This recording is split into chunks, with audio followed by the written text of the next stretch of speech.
Sí, buenas tardes a todos. Bienvenidos nuevamente a una sesión más del Círculo de Estudios de Brújula Metropolitana. El día de hoy es para nosotros un gran placer tener con nosotros a unas gratas compañías de nuestra hermana República Bolivariana de Venezuela y a quien todos damos un seguimiento pues casi personal en cuanto a lo que va sucediendo en los acontecimientos, dado que es muy cercano para nosotros todo el proceso que se ha llevado y que han venido ellos desarrollando desde cuando estaba el presidente Chávez y después durante los cambios. Entonces, realmente ha sido de mucho interés para nosotros entender y participar un poco en todas las modificaciones que se han venido dando en sus programas, los logros, los desafíos, los retos, la problemática. Y para ese motivo tenemos el día de hoy con nosotros, vamos a pasar por el lado izquierdo, al doctor Omar Corredor, que es el primer secretario de Movimientos Sociales y Sindicales y Políticos y de la Embajada. Él es licenciado en Ciencias Administrativas, tiene un posgrado en Gerencia Pública. Él es catedrático de la Universidad Central de Venezuela y de la Universidad Francisco Miranda, ¿verdad? También él es experto en el área de proyectos comunitarios y él ha sido un dirigente estudiantil, dirigente gremial, por eso es que él es el coordinador y el encargado de este tipo de movimientos sociales que para nosotros creo que es de gran importancia, sobre todo en los momentos que se están viviendo en México. Conocer la experiencia de la hermana República, pues creo que nos va a servir de gran alimentación a todos. Por otro lado, tenemos al doctor Wilfredo Pérez Blanco. Él es precisamente el consejero de la embajada y él está en el área de educación también, porque él tiene una trayectoria tanto como funcionario público como en la parte de administrativa, en el área empresarial. Él ha trabajado en diferentes bancos, ha sido un agente que le ha dado seguimiento bien al sistema financiero. Ha venido desempeñándose también en el área de comunicación social como periodista, porque él es su principal formación. Él es doctor también en Ciencias de la Información y estudió su maestría y su doctorado en Barcelona, ¿verdad? Entonces, es para nosotros muy interesante y muy importante su comentario, dado que él tiene la otra parte. Por un lado están los movimientos sociales y él precisamente lo que es trabajar y lidiar con los medios, ¿no? El día de hoy, bueno, ellos nos van a dar un panorama de los diferentes avances que ha venido teniendo Venezuela, y por otro lado también nos van a dar un panorama de las perspectivas hacia el futuro y la problemática con la que se presentan. Y bueno, les damos la bienvenida.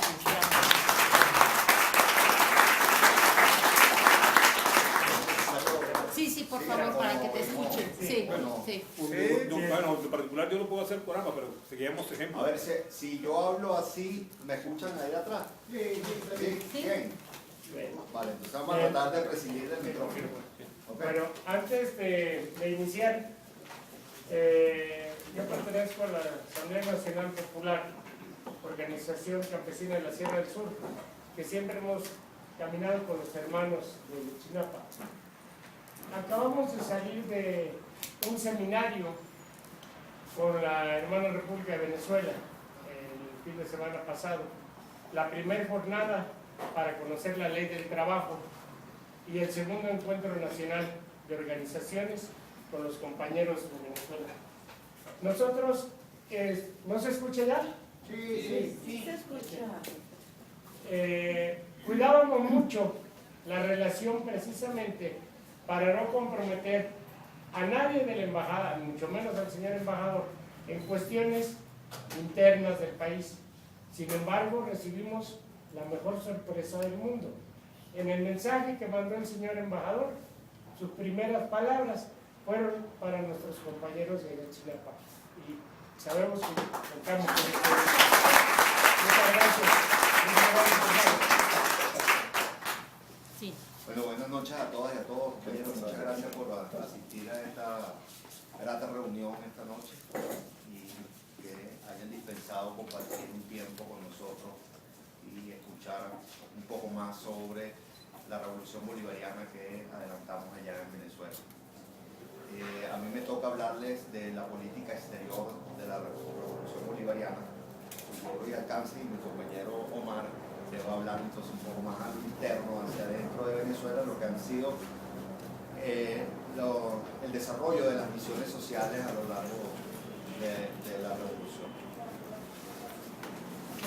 El comandante eterno Hugo Chávez Frías y ahora el presidente Nicolás Maduro, basándose en una política exterior solidaria, respetuosa de la autodeterminación y soberanía de los pueblos, ha avanzado en la integración regional. ¿No se oye, compañero? Es que se pierde la voz. ¿Aló? Sí. ¿Ahora sí? Sí, sí. Ok. Comienzo de nuevo. El comandante eterno Hugo Chávez Frías y ahora el presidente Nicolás Maduro, basándose en una política exterior solidaria, respetuosa de la autodeterminación y soberanía de los pueblos, ha avanzado en la integración regional. Para entrar en detalles en el tema, vamos a hablar de lo que es el marco legal de la política exterior venezolana que desarrolla la Revolución Bolivariana. En 1998, año de la elección del presidente Hugo Chávez Frías, el pueblo venezolano, en ejercicio de su máximo derecho como constituyente primario, convocó a todas las fuerzas sociales, políticas, económicas y culturales del país, a todas y a todos sus ciudadanos, a un proceso constituyente que tuvo como resultado la aprobación de la Constitución de la República Bolivariana de Venezuela, votada en un histórico proceso de referéndum popular en 1999. Durante ese proceso, que duró 4 meses, la Asamblea Constituyente recibió 33.000 propuestas por parte de los más diversos sectores. Se redactaron 700 artículos y quedaron plasmados finalmente 350 en el texto constitucional.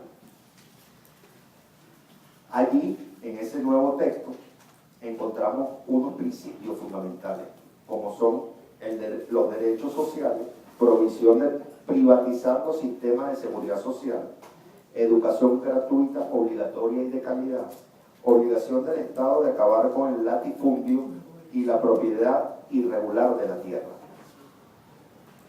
El proyecto cooperativista, la obligación del Estado de priorizarlo y apoyarlo, el apoyo del Estado a los pescadores artesanales, los derechos de los pueblos indígenas, respeto a sus costumbres y su idioma, la libertad sindical, la obligación de elegir a los sindicatos por las bases, la obligación de los funcionarios del Estado, civiles o militares, de desobedecer cualquier orden superior que implique la desaparición forzada de personas.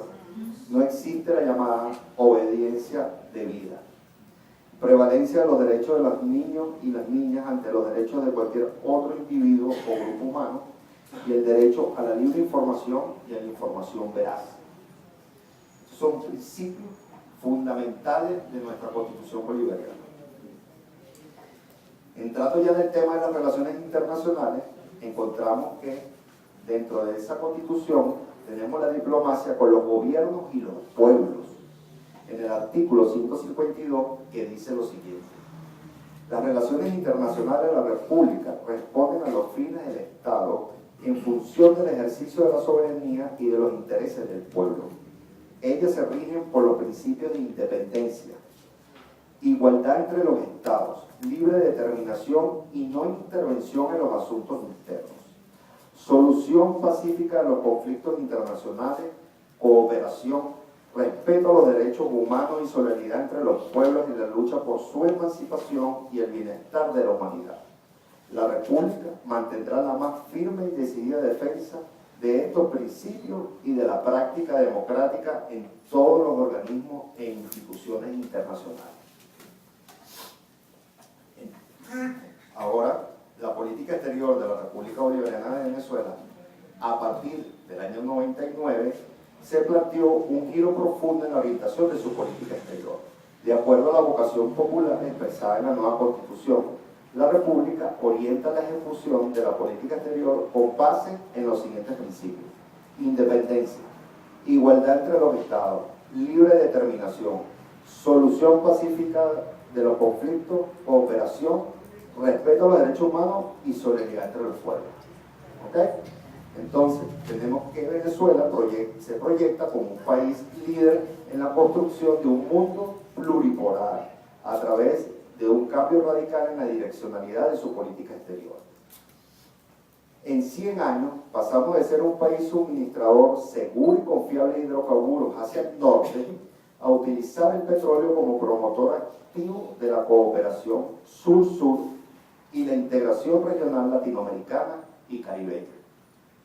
En este marco, el Ministerio del Poder Popular para las Relaciones Exteriores hizo una reformulación en su planificación estratégica, agregando un alto valor geopolítico a sus actuaciones internacionales, a través de sus misiones acreditadas en el exterior, buscando trascender la diplomacia convencional con una visión renovadora, aprovechando las oportunidades propias de un mundo que avanza hacia la pluripolaridad, a través del fortalecimiento de la negociación en bloque y de la creación de mancomunidades y redes de cooperación diplomáticas, que nosotros denominamos RECO, en los 5 continentes, con la finalidad de coadyuvar en la construcción y consolidación de bloques regionales no hegemónicos, fortaleciendo las relaciones con los estados y naciones que comparten los intereses políticos de Venezuela. En los 3 lineamientos generales del Plan Económico y Social de la Nación que se ha desarrollado, encontramos 1. Plan de Desarrollo Económico y Social de la Nación que se desarrolló entre el año 2001 y 2007. El Proyecto Nacional Simón Bolívar, que desarrollamos entre el 2007 y el 2013, y el que actualmente estamos desarrollando, que es el Plan de la Patria, Programa de Gobierno Bolivariano 2013-2019. Y como sabemos, ese es el plan que prácticamente desarrolló nuestro comandante Hugo Chávez de su pluma, y es nuestro legado político más importante que nos dejó. Considera que en materia de relaciones internacionales, el fortalecimiento de la soberanía nacional y la promoción y el estímulo de un mundo multipolar, diversificando las modalidades de relacionamiento, privilegiando las relaciones de integración con los países latinoamericanos y caribeños, redefiniendo el modelo de seguridad hemisférica. ¿Qué tenemos en nuestro Plan de la Patria, que es nuestro programa de gobierno 2013-2019 en relación a la política exterior? Dentro de este plan destaca su tercer gran objetivo histórico: convertir a Venezuela en un país potencia en lo social, lo económico y lo político dentro de la gran potencia naciente de América Latina y el Caribe, que garantice la conformación de una zona de paz en nuestra América. Se orienta hacia una consolidación del poderío político, económico y social, para lo cual se requiere, entre otras metas, la definitiva irrupción del Estado democrático y social de derecho y de justicia y el fortalecimiento de la estabilidad y la paz de la nación. Comprende el compromiso de seguir desempeñando un papel protagónico en el proceso de la construcción de la unidad latinoamericana y caribeña, impulsando la Alianza Bolivariana para los Pueblos de Nuestra América, ALBA, y Petrocaribe, así como dinamizando los nuevos espacios regionales, la Unión de Naciones Suramericanas, UNASUR, y la Comunidad de Estados Latinoamericanos, CELAC. Y en el plan tenemos un objetivo histórico, que es el 4, que dice: contribuir al desarrollo de una nueva geopolítica internacional en la cual tome cuerpo el mundo multicéntrico y pluripolar, que permita lograr el equilibrio del universo y garantizar la paz planetaria. De ahí se desprende un objetivo nacional, que tenemos los siguientes puntos: continuar desempeñando un papel protagónico en la construcción de la Unión Latinoamericana y Caribeña, afianzar la identidad nacional y nuestra americana, continuar impulsando el desarrollo de un mundo multicéntrico y pluripolar, sin dominación imperial y con respeto a la autodeterminación de los pueblos, desmontar definitivamente el sistema neocolonial de dominación imperial. Como vemos, se basa principalmente en la continuación del camino hacia la búsqueda de un mundo multicéntrico y pluripolar, sin ningún tipo de dominación imperial y por respeto a la autodeterminación de los pueblos. De igual manera, plantea la necesidad de seguir sumando esfuerzos para lograr desmontar un sistema neocolonial de dominación imperial, eliminar o reducir a niveles no vitales el relanzamiento económico y tecnológico de nuestro país por los centros imperiales de dominación. Con respecto a la búsqueda de la integración latinoamericana, y en aras del crecimiento y desarrollo de Venezuela y países hermanos, se ha creado la Unión Nacional Suramericana, UNASUR, ALBA, Petrocaribe, CELAC, lo que quiere decir que entre los países de América Latina y el Caribe y el resto del mundo, la integración es fundamental. Esto demuestra el respeto que ha adquirido Venezuela en sus relaciones estratégicas con los países hermanos. Este hecho representa una nueva prueba del afán de los países y pueblos de América Latina y el Caribe por la unidad y la consolidación de su identidad.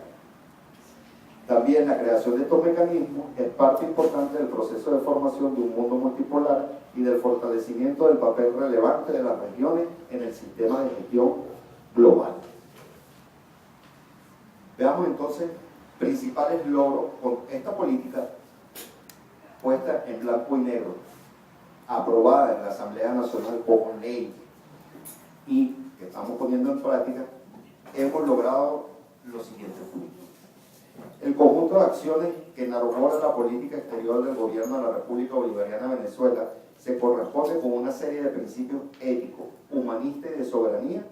Se nutre fundamentalmente de la herencia histórica del libertador Simón Bolívar y de nuestros héroes de la independencia, y de una vocación pacifista y solidaria, y de una profunda convicción latinoamericanista. La doctrina del libertador Simón Bolívar, la Constitución Nacional de 1999, producto de un proceso constituyente primario, los tratados y convenciones internacionales y los grandes lineamientos del Plan de la Patria 2013-2019 son, a grandes rasgos, algunas de las fuentes guías de nuestra política exterior. Soberanía. Política exterior venezolana es hoy absolutamente autónoma y soberana. Sus directrices son concebidas en el gobierno nacional y ejecutadas y evaluadas por sus instituciones y el apoyo popular. Ningún centro de poder influye en la concepción de las relaciones internacionales de Venezuela. Antiimperialismo. Se desprende de la decidida voluntad de enfrentar y luchar contra el imperialismo transnacional, como también contra cualquier otra variante imperial que se presente como obstáculo para el futuro de nuestros pueblos. El respeto al derecho internacional. Venezuela se propone hacer sentir el peso del derecho internacional público, respetando principios como la autodeterminación de los pueblos y la democratización de las organizaciones internacionales. La solución pacífica de las controversias, entre otras. Propugnamos por una real y profunda transformación del sistema de Naciones Unidas. El Ministerio del Poder Popular para las Relaciones Exteriores posee ahora 5 despachos de viceministerio: para África, para América Latina y el Caribe, para América del Norte, Asia, Oceanía y Medio Oriente y Europa. La cooperación sur-sur es otro de nuestros logros fundamentales que promulga nuestro país. Ha comenzado a tener eco en regiones como África, donde la Unión Africana, organismo multilateral más importante de este continente, aprobó el ingreso de Venezuela como miembro observador. Fortalecimiento de la representación de Estados en organismos internacionales como el Movimiento de los Países No Alineados, la OPEP, entre otros. Tenemos una política de acercamiento a África sin precedentes en la historia de Venezuela. Venezuela impulsa un decidido relacionamiento e intercambio con la Liga de Estados Árabes, conformada por 22 estados: Egipto, Irak, Jordania, Líbano, Arabia Saudita, Siria, Yemen, Libia, Sudán, Marruecos, Túnez, Uruguay, Argelia, Emiratos Árabes Unidos, Bahrein, Qatar, Omán, Mauritania, Somalia, Palestina, Djibouti y Comores. Como ven, he nombrado varios países que son así como Satanás. La cooperación sur-sur, el Banco del Sur, la Unión de Naciones Suramericanas, el Banco del ALBA, Petrosur, Telesur, la Radio del Sur, entre otros. La Alternativa Bolivariana para los Pueblos de América, ALBA, un nuevo modelo de integración social, ambiental, económico y cultural. Solidaridad, complementariedad, reciprocidad y sustentabilidad. Relaciones económicas internacionales distintas basadas en la búsqueda de un orden económico más justo y racionalmente equitativo. No aplicamos las recetas del mercado, intentamos superar el mercantilismo que reina en las sociedades capitalistas. Fortalecimiento de la OPEP, Y hay que mencionar allí la cumbre de presidentes de la OPEP del año 2000, de la cual se encargó el comandante Chávez en persona en visitar uno a uno cada uno de sus países miembros, incluyendo Irak, que tuvo que ingresar al país caminando por el desierto, pues no estaban permitidos los sobrevuelos. Pero a partir de ese momento, el cartel de la OPEP recuperó la importancia que había tenido en los años anteriores, y de un precio del barril del petróleo que para el momento estaba en $7, se logró llevar a más de 100. Hoy estamos solicitando una reunión extraordinaria de la OPEP justamente para analizar las circunstancias por las cuales nuevamente el precio justo ha venido bajando. Seguimos. Fortalecimiento de las relaciones con América Latina y el Caribe. Obvio. Presencia en la Unión Africana, observadores de la Liga Árabe, fortalecimiento de las relaciones con países emergentes como Rusia, China e India, los llamados BRICS. Venezuela cuenta con misiones diplomáticas en 87 países, 36 en América, 24 en Europa, 9 en África, 17 en Asia y 1 en Oceanía. Uno de nuestros logros principales, la integración energética. Los hidrocarburos, petróleo, gas, petroquímica, son uno de los principales elementos de cooperación de la política exterior de Venezuela, no solo desde lo económico, sino en el marco de la solidaridad y complementariedad, por lo cual fue prioritario para el gobierno del presidente Hugo Chávez promover el relanzamiento de la OPEP como principal mecanismo regulador de los precios, lo que les comentaba anteriormente. El petróleo también ha sido expresión de solidaridad para los países menos aventajados de América Latina y el Caribe, favorecido con ventas a crédito mediante acuerdos energéticos denominados en Caracas, que se firmaron en Caracas. La primera cumbre energética suramericana, el 17 de abril del año 2007, se llevó a cabo la primera cumbre energética suramericana en la isla de Margarita, Venezuela, con el propósito de unificar esfuerzos para superar la pobreza y las asimetrías existentes en la región. Durante esta cumbre, los jefes de Estado y de gobierno de Argentina, Bolivia, Brasil, Chile, Colombia, Ecuador, Guyana, Paraguay, Perú, Uruguay, Surinam y Venezuela subrayan en su declaración que la integración energética de la Comunidad Suramericana de Naciones debe ser utilizada como una herramienta importante para promover el desarrollo social, económico y erradicación de la pobreza. En este sentido, reiteran el compromiso con su universalización y acceso a la energía como un derecho ciudadano. Petrosur. Esta iniciativa reconoce la importancia de fomentar la cooperación y alianzas estratégicas entre las compañías petroleras estatales de Brasil, Argentina, Uruguay y Venezuela, para el desarrollo integral de negocios en toda la cadena de hidrocarburos. Petrocaribe, esta es una de nuestras joyas. Es una iniciativa de cooperación energética solidaria propuesta por Venezuela con el fin de resolver las asimetrías en el acceso a los recursos energéticos por la vía de un nuevo esquema de intercambio favorable, equitativo y justo entre los países de la región caribeña, la mayoría de ellos consumidores de energía y sin el control estatal del suministro de los recursos. Petroamérica. El gobierno de la República Bolivariana de Venezuela impulsa la iniciativa de Petroamérica, una propuesta de integración energética de los pueblos del continente, enmarcada en la alternativa bolivariana para la América, ALBA, y fundamentada en los principios de solidaridad y complementariedad de los países en el uso justo y democrático de los recursos en el desarrollo de los pueblos. Todas estas iniciativas se levantan sobre la necesidad que existe en nuestros países de satisfacer sus requerimientos de energía mediante la colaboración mutua y la complementariedad de nuestras potencialidades humanas y materiales como países soberanos.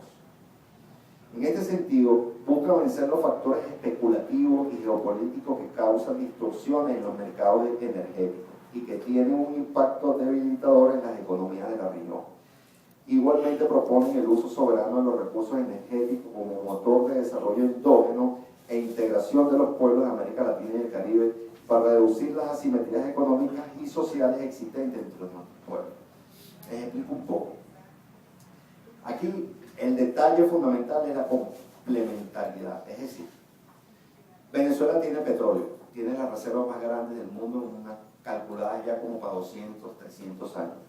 Pero tenemos países hermanos del Caribe o de Centroamérica que no tienen esa virtud, pero tienen otras.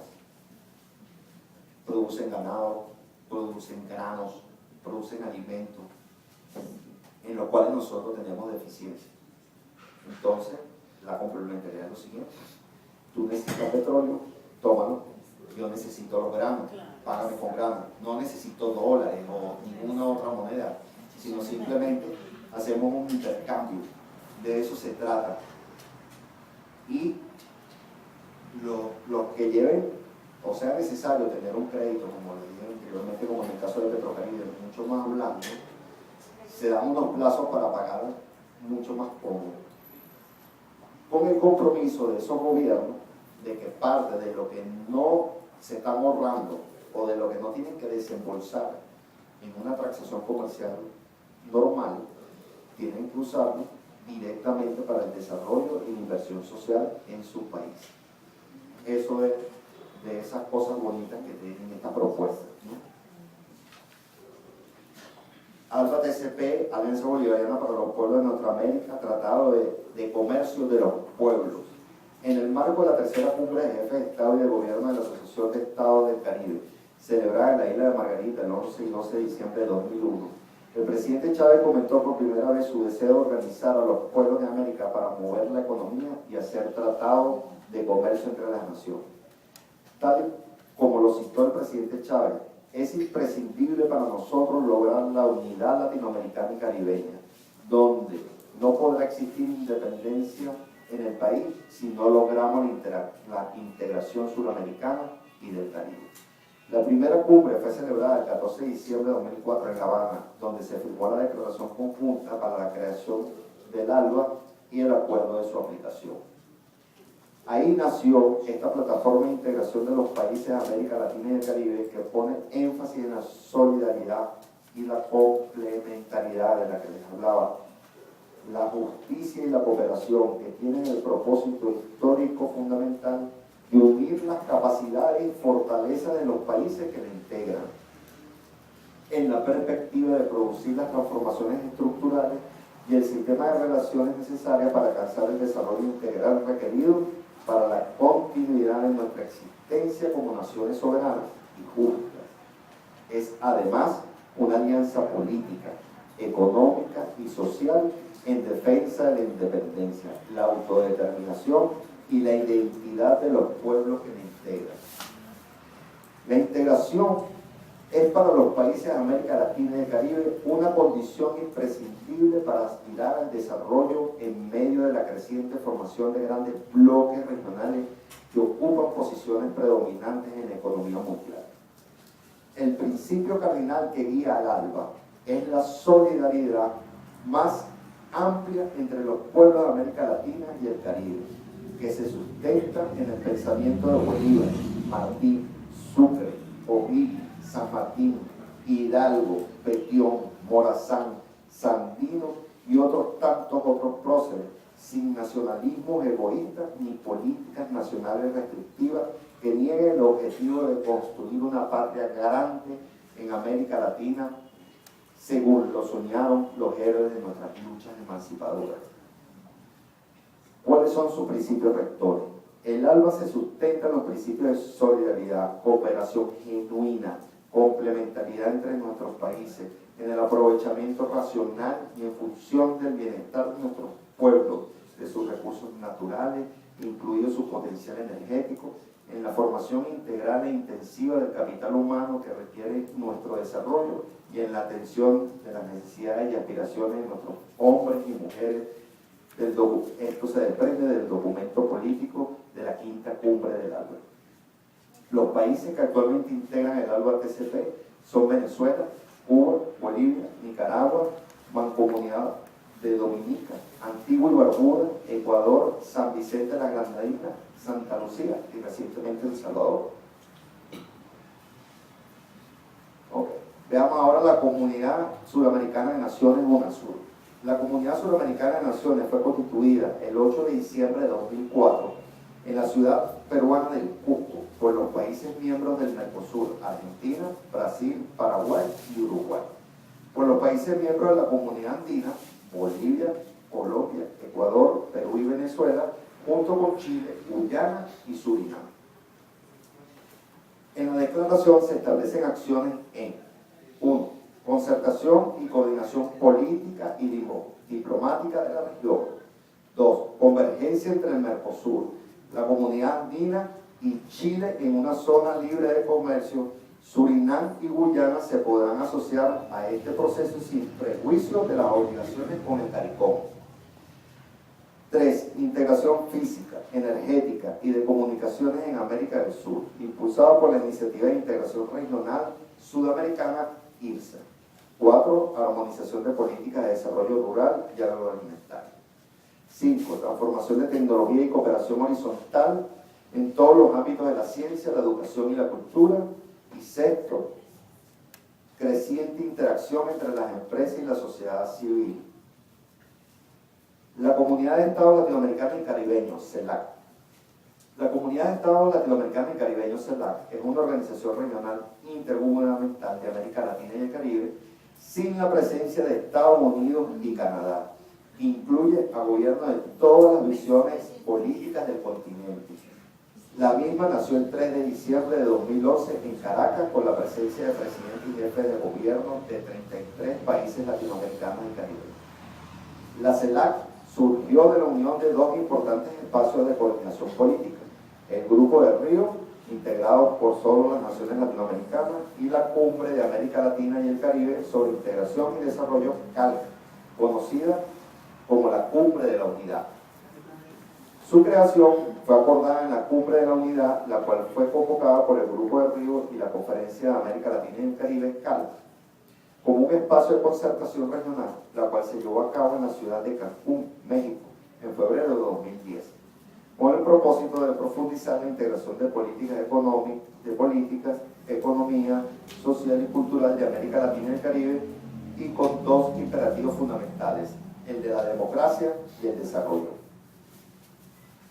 Finalmente, las jefas y los jefes de Estado y de Gobierno de los países de América Latina y el Caribe firmaron el 3 de diciembre de 2011 la Declaración de Caracas, en la cual decidieron reafirmar la Declaración de la Cumbre de la Unidad de América Latina y el Caribe, la Riviera Maya, México, 23 de febrero de 2010, y en particular la decisión de constituir la Comunidad de Estados Latinoamericanos y Caribeños, CELAC, que comprende a los 33 estados soberanos de nuestra región, y a la cual se refirieron como la más alta expresión de nuestra voluntad de unidad en la diversidad, donde en lo sucesivo se fortalecerán nuestros vínculos políticos, económicos, sociales y culturales sobre la base de una agenda común de bienestar, paz y seguridad para nuestros pueblos, a objeto de consolidarnos como una comunidad regional. Ahora, ¿qué es el Mercado del Sur, Mercosur? Está integrado por la República de Argentina, la República Federativa del Brasil, la República del Paraguay, la República Oriental del Uruguay y la República Bolivariana de Venezuela y el Estado Plurinacional de Bolivia.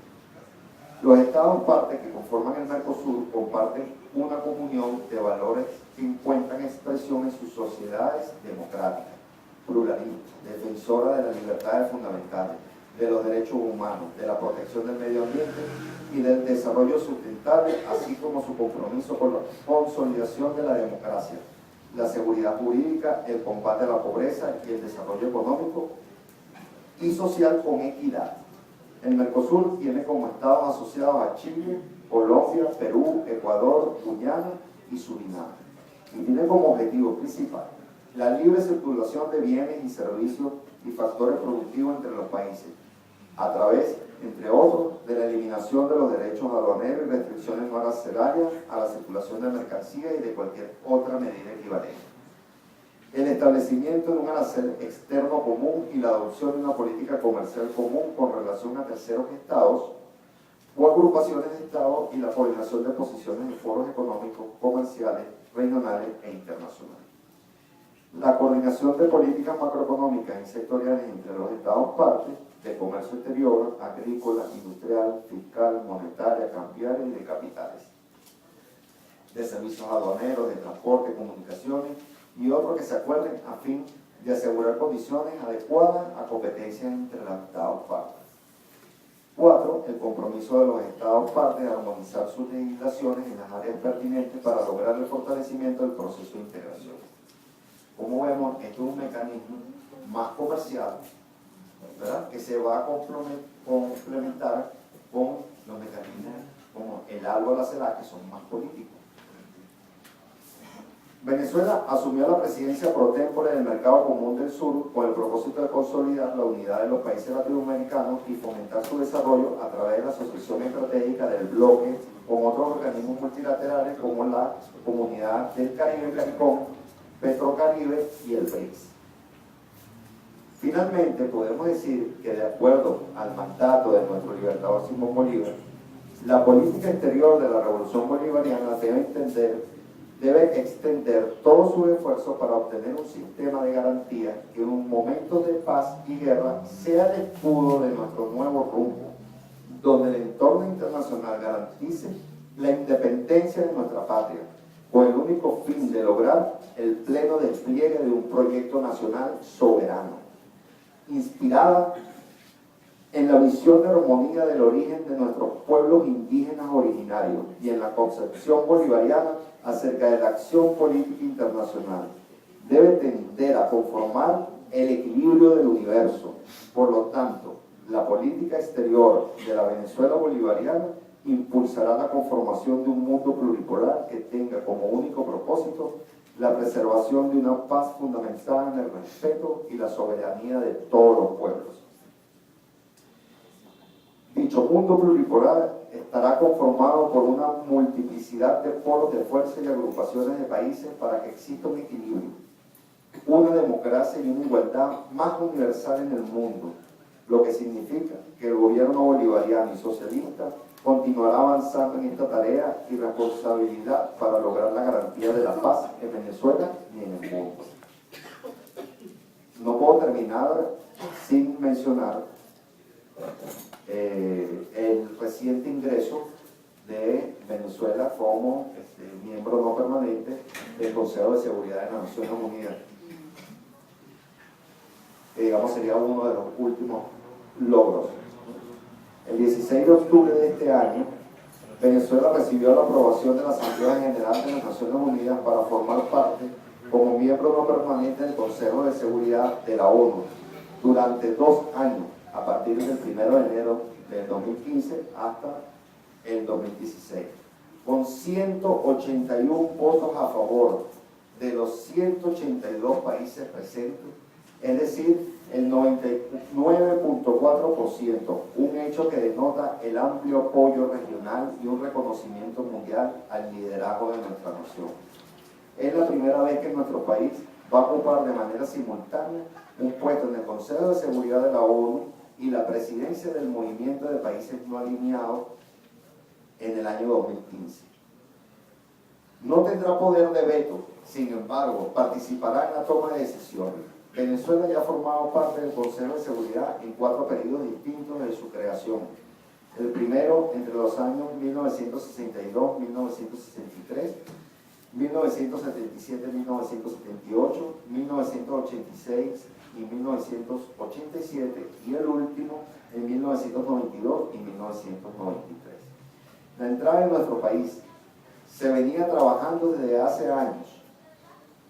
En 2006, el líder de la Revolución Bolivariana, el entonces presidente Hugo Chávez, ya había expresado la intención de ingresar al organismo para darle más equilibrio y hacerlo más representativo en la construcción de un mundo multicéntrico y plural.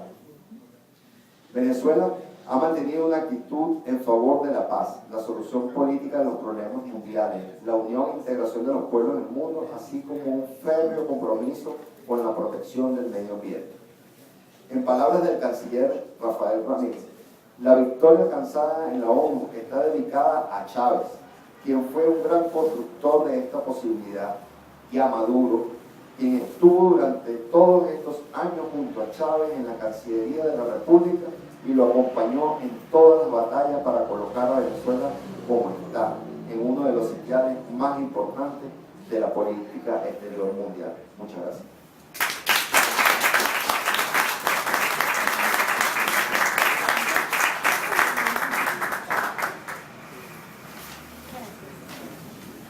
no sé, pregunto a Laura si vamos a estar en el tramo de preguntas y respuestas.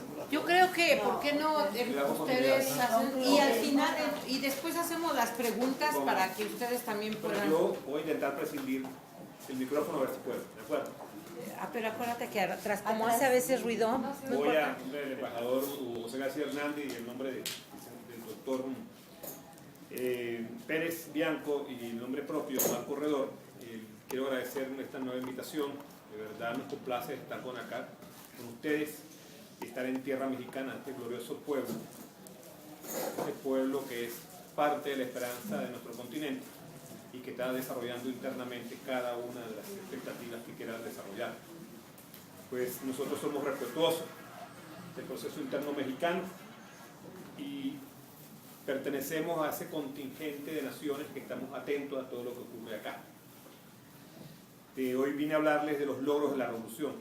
Se les entregó temprano un material que resume logros de carácter socioeconómico y dirigido a los valores que tienen que ver con las necesidades humanas. Sin embargo, yo quisiera comenzar con un material que es bueno reflexionar en cuanto a esto. En el primer semestre del año, Venezuela fue víctima de lo que llaman un golpe suave. ¿Qué es esto? No es otra cosa que crear grupos que están dirigidos desde el exterior, financiados por los Estados Unidos especialmente, y por algunos expresidentes de los partidos de ultraderecha de Colombia y de áreas cercanas. Aquí hay un presidente mexicano involucrado, un expresidente, llamado, no, en este caso estamos hablando de Fox. Ya se hicieron las denuncias correspondientes, necesito llegar la información, pero en todo caso yo quería refrescarle esto porque por lo general se habló en el golpe blando que hubo artistas, si se puede llamar artistas, personas que interpretan géneros musicales, gente de diferentes actividades relacionadas con la cultura, pronunciándose sobre un asunto en el cual las informaciones estaban sesgadas y estaban montados bajo un aparataje de las organizaciones comerciales privadas de transmisión de información. Hay cosas terribles que nos pasan a diario en diferentes países, pero sobre esas hacen mutin, callan. Exacto. En nuestros pueblos son víctimas de un proceso de desinformación muy serio. Cuando hablamos de la revolución bolivariana estamos hablando de 15 años. 15 años de un proceso pacífico, un proceso inédito en la humanidad. El primer intento fue en Chile. Un intento porque al presidente Salvador Allende lo derrocan y lo asesinan. Sin embargo, yo quería hacer esta pequeña introducción en términos de hablar que cuando Chávez aparece por primera vez en la opinión pública, aparece a través de un intento de golpe de Estado. Pero este golpe de intento de Estado no tiene absolutamente nada que ver con una iniciativa personalista de algún grupo de oficiales venezolanos. Tiene que ver por la situación política y el grado de deterioro, de falta de legitimidad de los poderes y la decadencia de todas las organizaciones y partidos políticos que hacían vida en Venezuela. ¿Esto qué significa? Descontrol en el manejo de las finanzas públicas, inseguridad, altos niveles de pobreza, corrupción, inseguridad personal, falta de respuesta a las grandes necesidades de la nación, malos servicios públicos, incorporación de sectores de dudosa procedencia en el proceso de toma de decisiones de la nación. Es decir, el Estado venezolano era ingobernable y de hecho, por ende y por consecuencia también la nación. Es por ello que Hugo Chávez, junto con un grupo de militares venezolanos, decide alzarse. Esto es producto de la acumulación de un conjunto de experiencias y vivencias dentro de su desarrollo y su desempeño como oficial de las Fuerzas Armadas venezolanas y por fenómenos de carácter social y por acciones contrarias a los derechos de los pueblos, el del pueblo venezolano específicamente por los gobernantes venezolanos. Esto tiene su punto cumbre en el momento en que se realiza el Caracazo, que es un levantamiento popular donde las vanguardias de los movimientos sociales de izquierda y organizaciones de vanguardia quedan a la cola del pueblo. Esto es producto de un conjunto de medidas neoliberales que se dan para el segundo mandato del expresidente ya fallecido Carlos Andrés Pérez, un hombre involucrado en muchísimos actos de corrupción y en acciones contrarrevolucionarias. Es decir, él fue el responsable del primer plan Cóndor que se aplicó en Venezuela, las desapariciones en los años 60, las torturas, lo que mencionaba Wilfredo en un comienzo. El día pasado, para ser exacto, entre febrero y julio de este año, arreciaron un conjunto de protestas direccionadas desde el exterior y que se realizaron principalmente en aquellas áreas o en aquellos municipios donde la oposición venezolana posee alcaldes, un acto muy casual, ¿no?, que sea donde están nuestros alcaldes de oposición y cuyos perfiles socioeconómicos de esas localidades es por encima de la media del ingreso nacional, es decir, de clase media alta. No sé si eso tiene algún parecido con otros golpes de Estado que ustedes ya conocen en el sur de la nación y lo ocurrido en otros continentes. Es decir, activaron un plan programado que se llama La Salida, en función de crear inestabilidad. Esto acompañado de una guerra económica que viene trabajándose desde algún tiempo, pero esta guerra se arrecia al momento que se conoce la enfermedad del presidente Chávez. Es decir, las transnacionales poseedoras de los bienes y servicios de atención comercial para la población venezolana han decidido de alguna manera abiertamente en diversas etapas confrontar a nuestro proceso, confrontar nuestra revolución.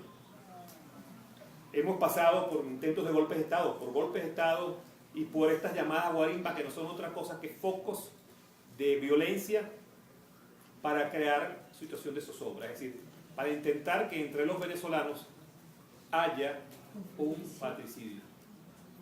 Es decir, ese es el mecanismo que actualmente están utilizando en vista de que no pueden superar la posibilidad de ellos implementar otras formas de hacerse del poder. Esto se lo comento porque ahorita los actores de la oposición venezolana, todos, sin excepción, incluso lamentablemente hay un grupo de jóvenes, políticos jóvenes, entre 50 y 40 años, que están promoviendo la intervención extranjera, particularmente en los Estados Unidos. Se han ido a reunir en más de una ocasión solicitando medidas contra el gobierno venezolano. Comento esto porque en Venezuela, cuando el presidente Chávez decide ir a las elecciones, porque definitivamente ese era el camino, se planteó hacer un sacudimiento de las estructuras del Estado y del poder. No obstante, a la llegada al poder tenían que verse obligado a tomar decisiones tan importantes, y una de sus promesas electorales fue refundar la patria, es decir, ir a una constituyente, como bien mencionó nuestro compañero aquí, Wilfredo. ¿Por qué? Porque en la manera en que se estaban llevando las cosas, en la manera en que estaba organizado el Estado, no era viable.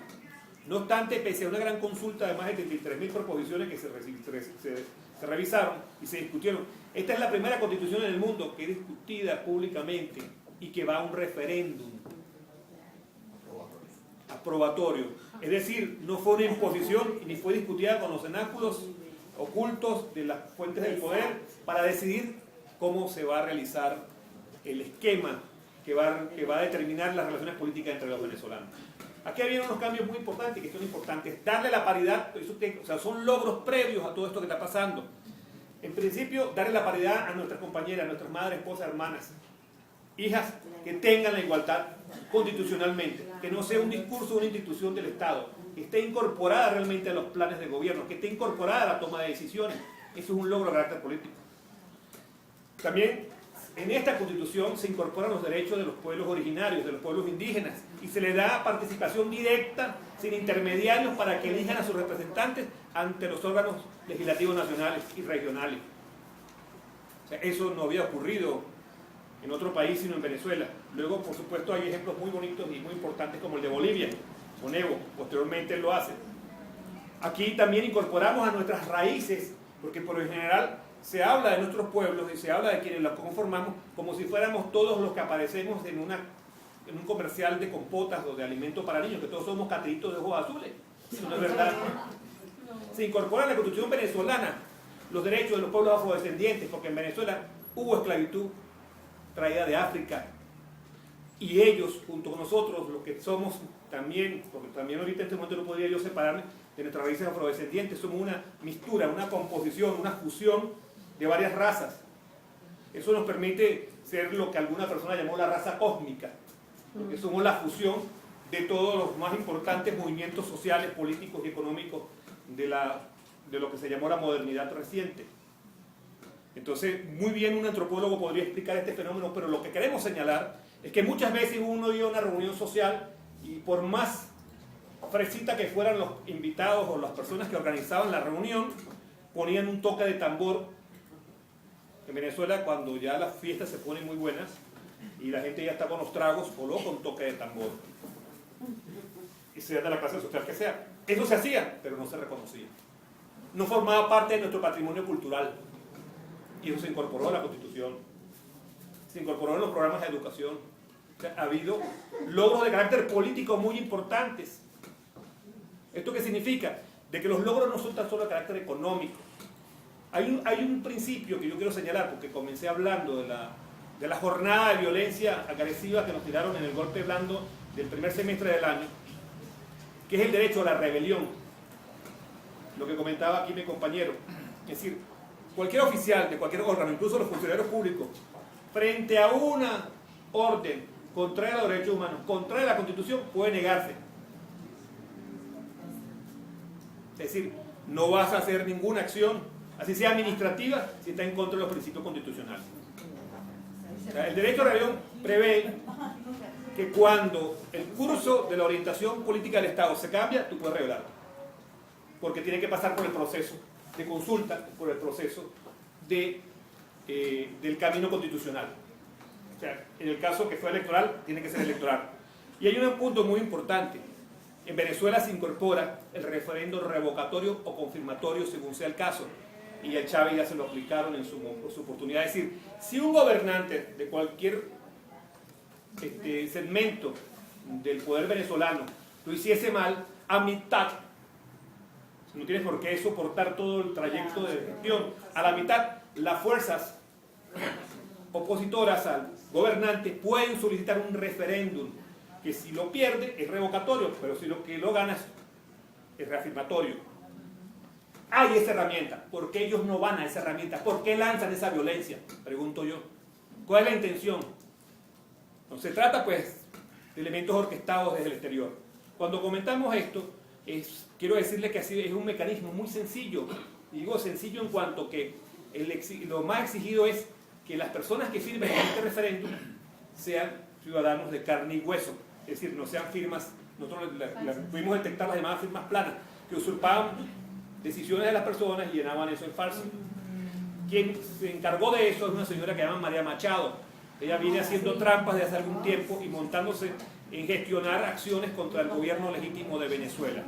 El presidente Chávez, al igual que el equipo político que lo ha acompañado y ahora sembrado en el corazón y alma de nosotros los venezolanos, estamos convencidos que el camino de los pueblos es la paz.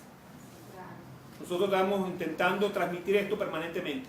El pueblo venezolano es un pueblo de paz. Es un pueblo que va a defender los principios universales de la humanidad en cuanto no sea agredido militarmente. Tendremos que responder. Es una cuestión que nosotros queremos dejar claro, que somos amantes de la paz y estamos incluso contra todo tipo de utilización de la fuerza.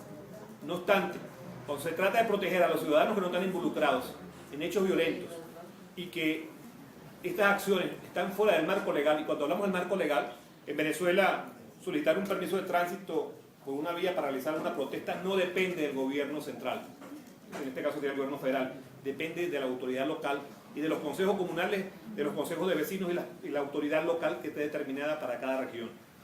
Es decir, que cuando ustedes escuchan que en Venezuela está ocurriendo, no, que el gobernador no dio el permiso no da el gobernador, le da la asociación de colonos si corresponde a una colonia. Si corresponde a una delegación, la da la asociación. O sea, son los vecinos los que habitan allí, los que deciden. Entonces, la forma, ¿quién es el que debe autorizar? Efectivamente, para nosotros los venezolanos son los que viven allí. Si usted va a colocar un mitin político o de protesta en una área, son los vecinos los que deben decidir si están de acuerdo que sea en su localidad.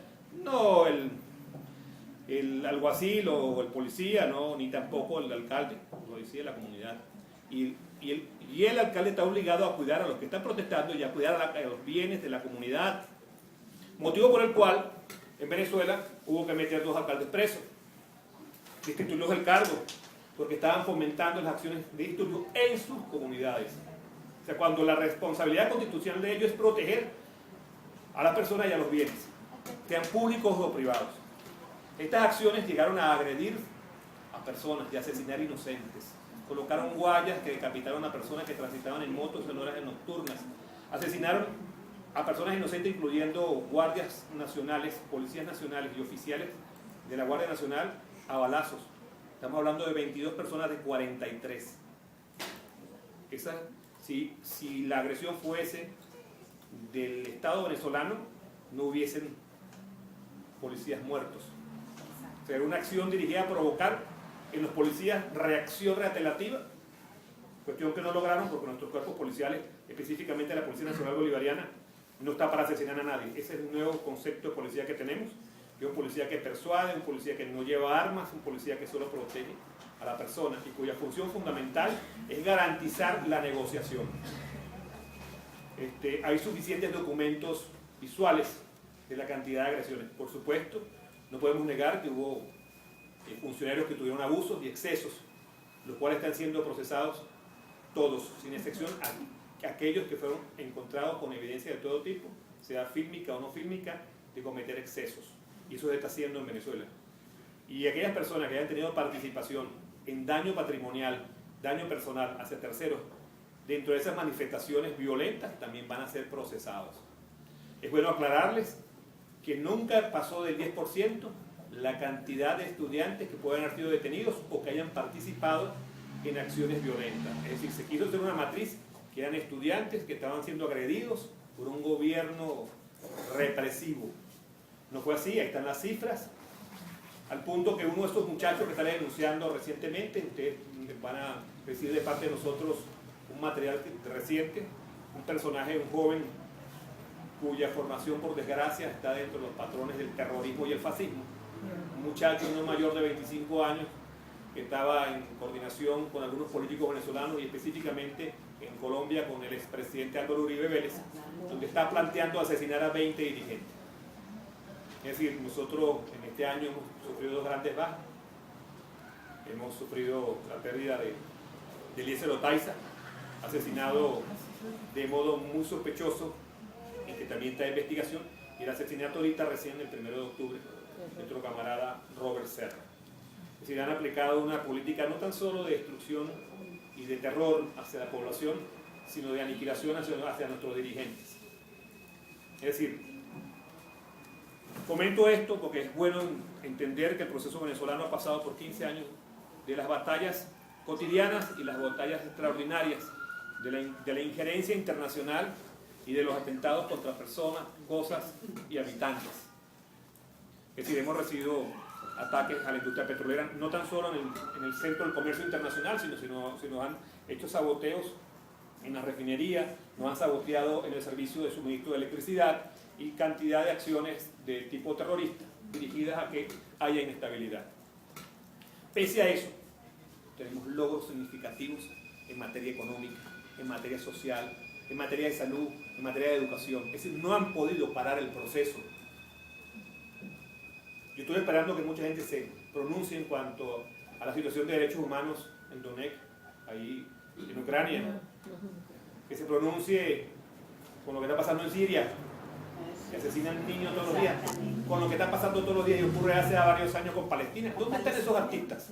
¿Dónde está esa gente? O sea, ¿qué tanto están reclamando? Si bien es cierto de que nosotros tenemos todavía dificultades muy serias y que incluso ahorita recientemente con el asesinato de Robert Serra nos vemos la necesidad de reforzar el proceso de inteligencia y protección no tan solo a personalidades, sino a la totalidad del colectivo, porque algo que se evidenció en esta protesta es que ellos intentaron de alguna manera agredir a choferes de Metrobús, a los conductores. Incluso hay quienes los atacaron con bombas incendiarias y casi los queman vivos. Atacaron centros de salud de Barrio Dentro 1, Barrio Dentro 2, quemaron camiones de suministro alimenticio. Si las protestas legítimamente eran por falta de suministro, ¿por qué están quemando la comida? ¿Por qué quemaron una universidad en el estado Táchira? Es decir, nosotros lloramos con muchos sentimientos los 43 personas asesinadas, y ahí incluyen personas inocentes de ambos bandos y funcionarios del orden y de seguridad. En una lucha pacífica no hay muertos. En una lucha pacífica no quemas un centro clínico. En una lucha pacífica no quemas la universidad, porque si el enemigo estaba en alguna parte, no iba a estar en el centro del alma mater y en los estudios, ¿correcto? Entonces, es allí una de las tantas cosas que hay que clarificar antes de comenzar de los logros. En Venezuela, ustedes lo pueden revisar en el material que les di, han ocurrido 19 elecciones. 19 elecciones que están clasificadas en diferentes estratos de la toma de decisiones, regionales, locales y nacionales. De esas 19, solo una el presidente Chávez perdió, él participó en 18. Esa fue la reforma de la Constitución. Si habíamos aprobado una Constitución en el 99, ¿por qué en el 2006 la íbamos a cambiar? Nosotros transitamos de un Estado muy occidental, con filosofía francesa, de 3 poderes: poder legislativo, poder ejecutivo, judicial. Esos 3 poderes. Hubo que implementar 2 poderes más: el poder electoral y el poder moral. El electoral era porque necesariamente una nación que se llame democrática no tiene por qué estar obligada a la llamar democracia representativa. Queríamos una democracia, si está expresada en la Constitución, protagónica y participativa, donde sean los actores lo que decían, y el eje de control de las organizaciones no esté en los burócratas, ni en los ministros, ni en los funcionarios, sino al revés, que sea la gente quien le exija a las organizaciones la respuesta adecuada y la controle y la planifique, mejor conocido como la Contraloría Social, pero entendida desde la gente hacia las organizaciones, porque las organizaciones son sociales, las construye la gente, y no al revés. Las organizaciones no construyen a la persona, somos nosotros los seres humanos los que creamos todo esto que existe, y somos los que somos capaces de modificarlo y hacer que tome un curso diferente. Bajo esa óptica se ha construido un proceso que tiene ya 15 años y cuya base fundamental, cuya plataforma de lucha es la Constitución. Esta Constitución que quiero mencionar, estos señores que están de protesta no de ahorita, sino de hace 15 años, nunca la han reconocido. Es más, es tan terrible que los hombres se fueron a un paro petrolero y se fueron a un paro general y todavía el paro no ha terminado. Abandonaron sus puestos de trabajo y ellos nunca dieron por, lo arrancaron, nunca lo dieron por terminado. Tuvieron muchísima cobertura. Entonces yo quiero preguntarle también a los medios de comunicación qué pasó con ese paro, que esta gente, como ustedes de vacaciones, tomándose un receso, pues lo van a retomarnos cuándo. Es decir, hemos pasado por un proceso donde hemos estado afectados por fuerzas internas con vinculación a las grandes cadenas transnacionales y que no van a parar en su intento de crear una situación de zozobra. Lo más reciente es el fallido golpe de Estado suave, donde han querido involucrar unos amplios sectores de la población. No obstante, la seguridad alimentaria que ellos tanto protestan, la está asumiendo el Estado venezolano a través de la misión. Ya que menciono las misiones, quiero hablar sobre ese tema. Cuando hablamos de las misiones, estamos hablando de algo muy particular. Las misiones son programas o acciones alternas al Estado venezolano. Nosotros hacemos el proceso constituyente a partir de la experiencia del pueblo, pero hay algo que tenemos que decir. Era la primera vez que nos tocaba gobernar.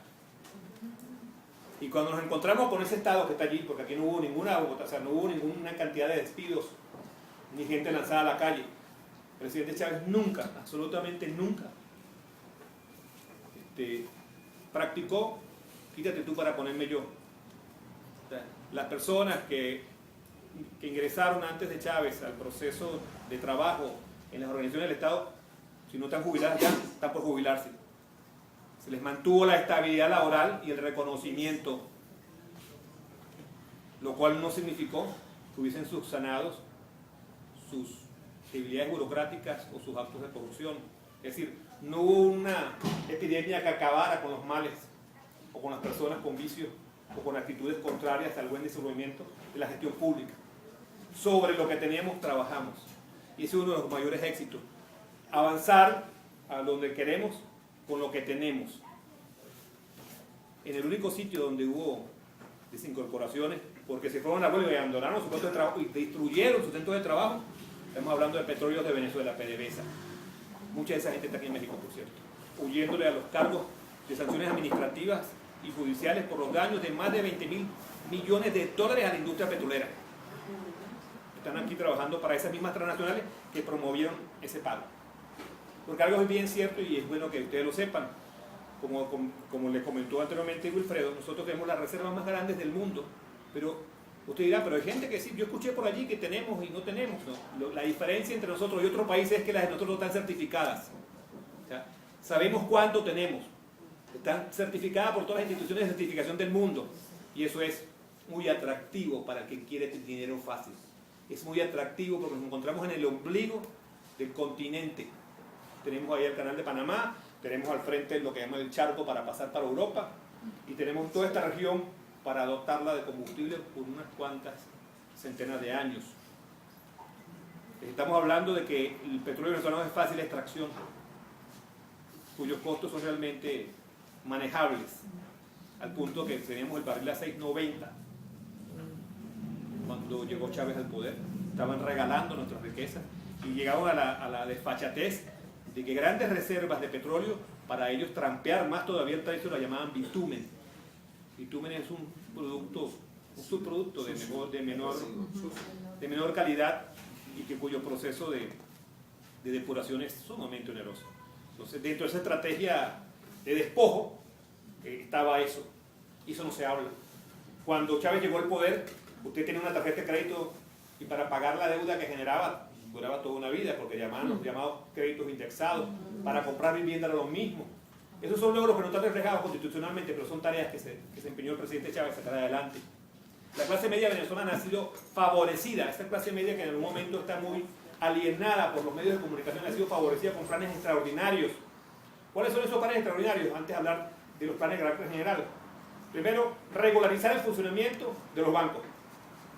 Y los bancos no nos quieren, no nos perdonan el hecho de que usted no pueda cobrar más del 12% en tasas de tarjetas de crédito y que de 12 a 6.9% se manejen los créditos para vivienda sin ser lo que llaman intereses sobre intereses, que son figuras muy exorbitantes y explotadoras de los trabajadores, y que haya subsidio a los sectores más necesitados. Es decir, el banco está obligado a tener una cartera de crédito suficiente para cubrir la demanda de créditos de vivienda para la clase trabajadora. Por supuesto, eso está también asociado a los fondos de jubilación. Y sobre este tema me gustaría también ahondar dentro del material que les facilité. En Venezuela, otro de los grandes logros es que todos los que llegamos a una edad suficiente de jubilación y hayamos trabajado en un tianguis o hayamos trabajado en una vaquera solamente criando vacas, no hayamos tenido un patrón formal o hayamos trabajado informalmente, tenemos derecho a dos figuras importantísimas para la jubilación. La primera, el pago parcial de las cotizaciones. Usted paga de 740 semanas a sueldo básico, la mitad, y si tiene los recursos, automáticamente usted paga eso y comienza de ahí al momento que usted ya no esté con nosotros físicamente, usted va a recibir su pensión en los mismos términos de cualquier trabajador. Para las amas de casa y para los trabajadores rurales que no tenían ese servicio, se incorporó el hecho de que se les reconocía la totalidad de su sacrificio histórico, pues las madres nunca recibieron ningún beneficio. O sea, dígame cómo hacía una mamá dedicada al 100% a sus hijos, luego cuando llegaba el momento se quedaba sin esposo, porque le daban una jubilación equivalente al fallecimiento del esposo, o sea, era una prima de sobreviviente, ni siquiera una pensión de sobreviviente. Entonces se saca de prima y se convierte en pensión para los casos extremos, pero ya ella va a recibir la pensión que corresponde por el esposo fallecido y la pensión de ella. ¿Ok? Es decir, ya no recibe una alicuota, recibe la totalidad de quien era su esposo en vida y la que le corresponde por haber criado hijos. Nuestros jubilados hacían colas y protestas todos los días porque nunca recibían su fondo de pensión. Le echaban gas lacrimógeno, les disparaban. Y de eso no se habla. Desde que llegó nuestro gobierno al poder, eso es asunto del pasado. O sea, en Venezuela, la cantidad de personas beneficiarias del fondo de jubilación, de la asignación por jubilación, aumentó en un 555% desde que tenemos 15 años. Es decir, la cantidad de personas que van a jubilación no tan solo aumentaron, sino que esto también asociado a otros planes de salud. A usted mejorar su salud, obviamente usted vive más para recibir su pensión. Entonces, se han hecho planes muy importantes. Por ejemplo, dentro de la dinámica de los logros de carácter económico y social, hay cosas que no mencionamos porque para nosotros ya es natural. Hablar de nuestro pensionado es un derecho universal, pero tengo que comentarles esto, porque a esos señores se les olvida. Ellos duraron hasta 5 años sin pagar una pensión a los ancianos y se morían sin cobrar sus prestaciones sociales. El reconocimiento a los trabajadores en todos los sentidos. En Venezuela hay una particularidad, no sé si ustedes la han escuchado, de que cada fin de año el presidente de la República decreta la inamovilidad. Porque cada comienzo de año hay una tasa importante de trabajadores que van al paro, al desempleo, producto que las empresas se planifican en aquella vieja doctrina de la primera revolución industrial, máximo rendimiento, menor esfuerzo. Es decir, al comienzo de año, por lo general, las personas llegan con poco capacidad adquisitiva y las plantas procesadoras, los comercios, cesan la contratación y comienzan a despedir gente. Ese primer trimestre es lo que ocurre en Venezuela. Eso se subsana por un decreto de inamovilidad que se da anualmente. Dentro de esa dinámica, por supuesto, Venezuela es un país, como le comentó nuestro compañero, con muchísimas asimetrías en la producción. Le voy a hacer un pequeño ejemplo para que se hagan lo difícil que somos a veces nosotros mismos. Venezuela no produce trigo, pero somos altísimamente consumidores de pan de trigo. Y dentro de la dinámica de la exportación del trigo, nosotros no somos consumidores del trigo duro, lo que llaman A1 o AAA, que fundamentalmente viene del norte de América y del norte de Europa. ¿Y a ustedes no les suena que esos sean gobiernos amigos? No lo son. Y como nuestro paladar está orientado hacia ese gusto, no hemos visto en dificultades garantizar ese abastecimiento, pese a que lo tenemos garantizado con los acuerdos comerciales por la Organización Mundial de Comercio, pero los irrespetan. ¿Lo respetan de qué manera? Retrasando los envíos, retrasando el despacho en las aduanas, haciendo el acaparamiento y la especulación, que son guerras dentro de las cadenas de distribución de los alimentos. O sea, nosotros podemos decir, vamos a invitar a los amigos de Argentina, a los amigos de México, a que nos ayuden a sembrar trigo. Lo que pasa es que no tenemos territorio para sembrar trigo, no podemos hacer ese invento. O sea, no tenemos una genética que aguante el clima de nosotros. O sea, tenemos una condición topográfica de ubicación que no nos permite tener trigo. Y esa debilidad asimétrica de no tener trigo nos hace dependientes del paladar nuestro. O sea, que podemos sobrevivir sin trigo, sí, nosotros también somos de maíz. Para comentarles algo, en Venezuela, ¿usted conoce las arepas? Sí. Las arepas no es otra cosa que una gordita. La diferencia está en que nosotros lo hacemos, en vez de hacerlo mixtamalizado, lo hacemos precocido el maíz. Es maíz blanco. Lo rellenamos con aguacate y le metemos carne deshebrada, excepto que no le colocamos rajas de chile. Esa es nuestra dieta. Y entonces, con maíz nos alimentamos. Y otro dato importantísimo para que sepan cuando vayan a Venezuela, no se sienten incómodos, nosotros comemos muchísimo frijol negro. Lo comemos refritos, guisados, en sopa, y están en toda la dieta del venezolano de lunes a lunes. ¿Ok? O sea, no es que se va de vacaciones y regresa, no, es permanente. Nuestra dieta la constituye el maíz y frijol, para hablarle de dos elementos. Por supuesto, aunque no crean, también tenemos una dieta de insectos, ¿no? No crean que son los únicos que comen ustedes camoles ni otros animalitos, ¿no? Nosotros también comemos. Claro, no está tan difundido ni tan amplio, porque aquí es un país al doble grande territorialmente y con una población de 4 veces más grande que Venezuela. Para darles información básica, para hacernos de Venezuela rápidamente una información. El último censo fue de 29,5 millones de personas. Tenemos casi 1 millón de kilómetros cuadrados de territorio. Y déjame preguntarle algo.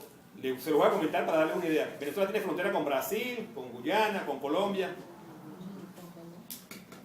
con Holanda, con las Antillas, con Trinidad y con los Estados Unidos. ¿Saben ustedes eso? por el lado de Puerto Rico. Claro. Puerto Rico es Estado Social, lo tenemos al frente al lado. Y con Curazao y Aruba tenemos Holanda. Es decir, siempre cuando nos amenazan por allí es que vienen los barquitos de ellos con sus soldaditos a intentar amedrentarnos.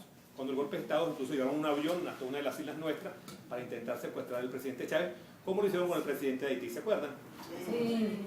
Más o menos esa es la dinámica. Yo quería a ustedes darles este contexto. En Venezuela hemos venido avanzando en los planes de salud. Hemos venido avanzando en la producción de alimentos. Sin embargo, hay un dato. Sí hemos sufrido escasez de algunos rubros, pero tiene que ver con las asimetrías. Es decir, no, que me faltó harina de trigo para hacer el pastel. Habrá que hacer pasteles de arroz y maíz. Definitivamente que los hay, pero eso es parte del reclamo de nuestra clase media. No es que yo antes me comía 6 pasteles a la semana. Bueno, esto te mata de diabetes, pero bueno, son gustos de la gente. Entonces, en Venezuela nuestro proceso es pacífico, de respeto a las instituciones. Y nosotros estamos trabajando en función hacia el socialismo. En el material que yo leí está, yo no quise irme con cifras porque quería acercarles a ustedes la realidad que tenemos. Yo quisiera no extenderme tanto y voy a finalizar dentro de unos 2 o 3 minutos para aclararles cositas que para nosotros son fundamentales. Nosotros queremos hacer un proceso de paz y lo vamos a seguir desarrollando en paz. Sin embargo, ha sido un esfuerzo no tan solo contra los elementos y las condiciones internas de nuestro país, sino que ha habido influencia externa para intentar que nosotros fracasemos. Se nos ha intervenido de las mayores formas que han podido. Han buscado desprestigiar a nuestros líderes. Cada vez que un líder nuestro repunta, o nos lo asesinan o lo desprestigian. O sea, hay una campaña internacional que los líderes de Argentina, de Ecuador, de Bolivia son corruptos ladrones y son locos. O sea, es intencionado. O sea, por Dios, existe toda una campaña orquestada de querer desprestigiar a nuestros gobiernos. Y lo terrible no es tan solo asociado a esto. Hay una canción de un cantautor venezolano que se llama La Primera. Yo sé que algunos de ustedes lo han escuchado. Hay una canción donde hay, dentro de las obras que él hizo, hay una que es Ana y Ciferino. Ciferino es un campesino pueblo del campo, se está muriendo. Llega el padre a darle la extrema unción, es una canción narrada. Y de allí yo tomé una frase. Cuando le están haciendo su extrema unción, el padre le pregunta, hijo, usted ha dicho mentiras. Y el convaleciente, ya casi falleciendo, le responde, padre, no me pregunte eso porque lo grave no es decir mentiras, lo grave es creérselas.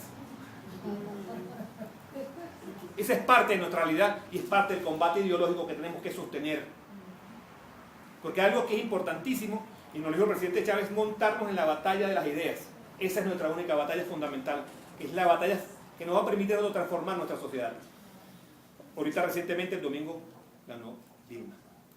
Si ustedes revisan todo lo que ocurrió durante el Mundial, porque es la muestra, porque como en fútbol le gusta mucho a México, Venezuela también está gustando mucho.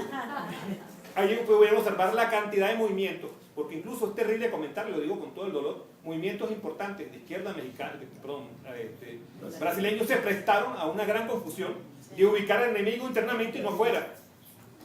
Es decir, el acercamiento a nuestros políticos, independientemente de los asertivos o no sean asertivos dentro de los movimientos de izquierda, hay que hacerlo con crítica constructiva y enfocándonos hacia el desarrollo integral y la autonomía del país. Lo que le hicieron a Dilma no se diferencia a lo que le vinieron haciendo al presidente Nicolás antes de las elecciones y ahorita durante el proceso de poder. O sea, no crean ustedes que eso ha terminado allí. Ella ganó y ustedes vieron, ¿y qué pasó? Que se redujo el margen. Porque esas son campañas feroces donde hasta el modo de caminar te lo critican. Entonces caemos a veces en una situación donde no ponderamos que el objetivo principal es la liberación de nuestro pueblo y no ponderamos que lo importante es nuestro autodesarrollo. Todos los países del continente y del mundo tenemos asimetrías. Estamos acá con la responsabilidad de llamar a la integración, de llamar a la patria grande, respetándonos unos a otros. Pero eso pasa porque nosotros cooperemos entre nosotros genuinamente, como dice nuestra Constitución, a los fines de integrar cada una de las partes. En Venezuela seguimos luchando y vamos a continuar luchando. Les voy a dar una buena noticia. El presidente el fin de semana dijo, podrá caer el precio del petróleo. Y esto quiero que lo noten muy bien. Pero el dinero que va a los programas y las misiones no va a bajar. Recortaremos cualquier cosa. Eso tiene que ver incluso con nosotros los que estamos en el exterior. Van a recortar lo que sea necesario para que la salud, la educación, la alimentación, los servicios, los sueldos de los trabajadores se paguen.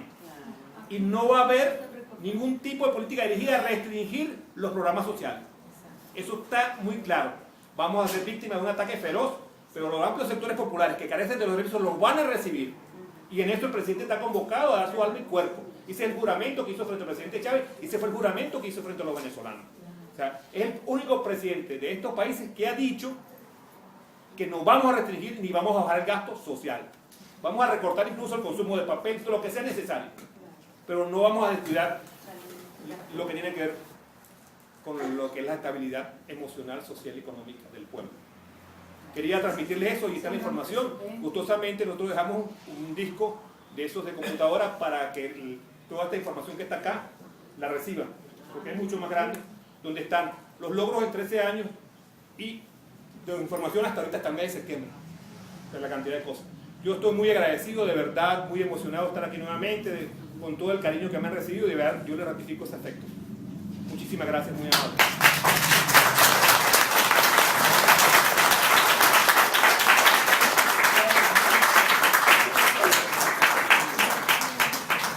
Bueno, ¿qué les parece si hacemos una ronda de unas 5 personas de preguntas rápidas, concretas, para que tengamos oportunidad de que ellos respondan? Entonces son Lulú, Sales 2, 3, 4, 5, 6, 7.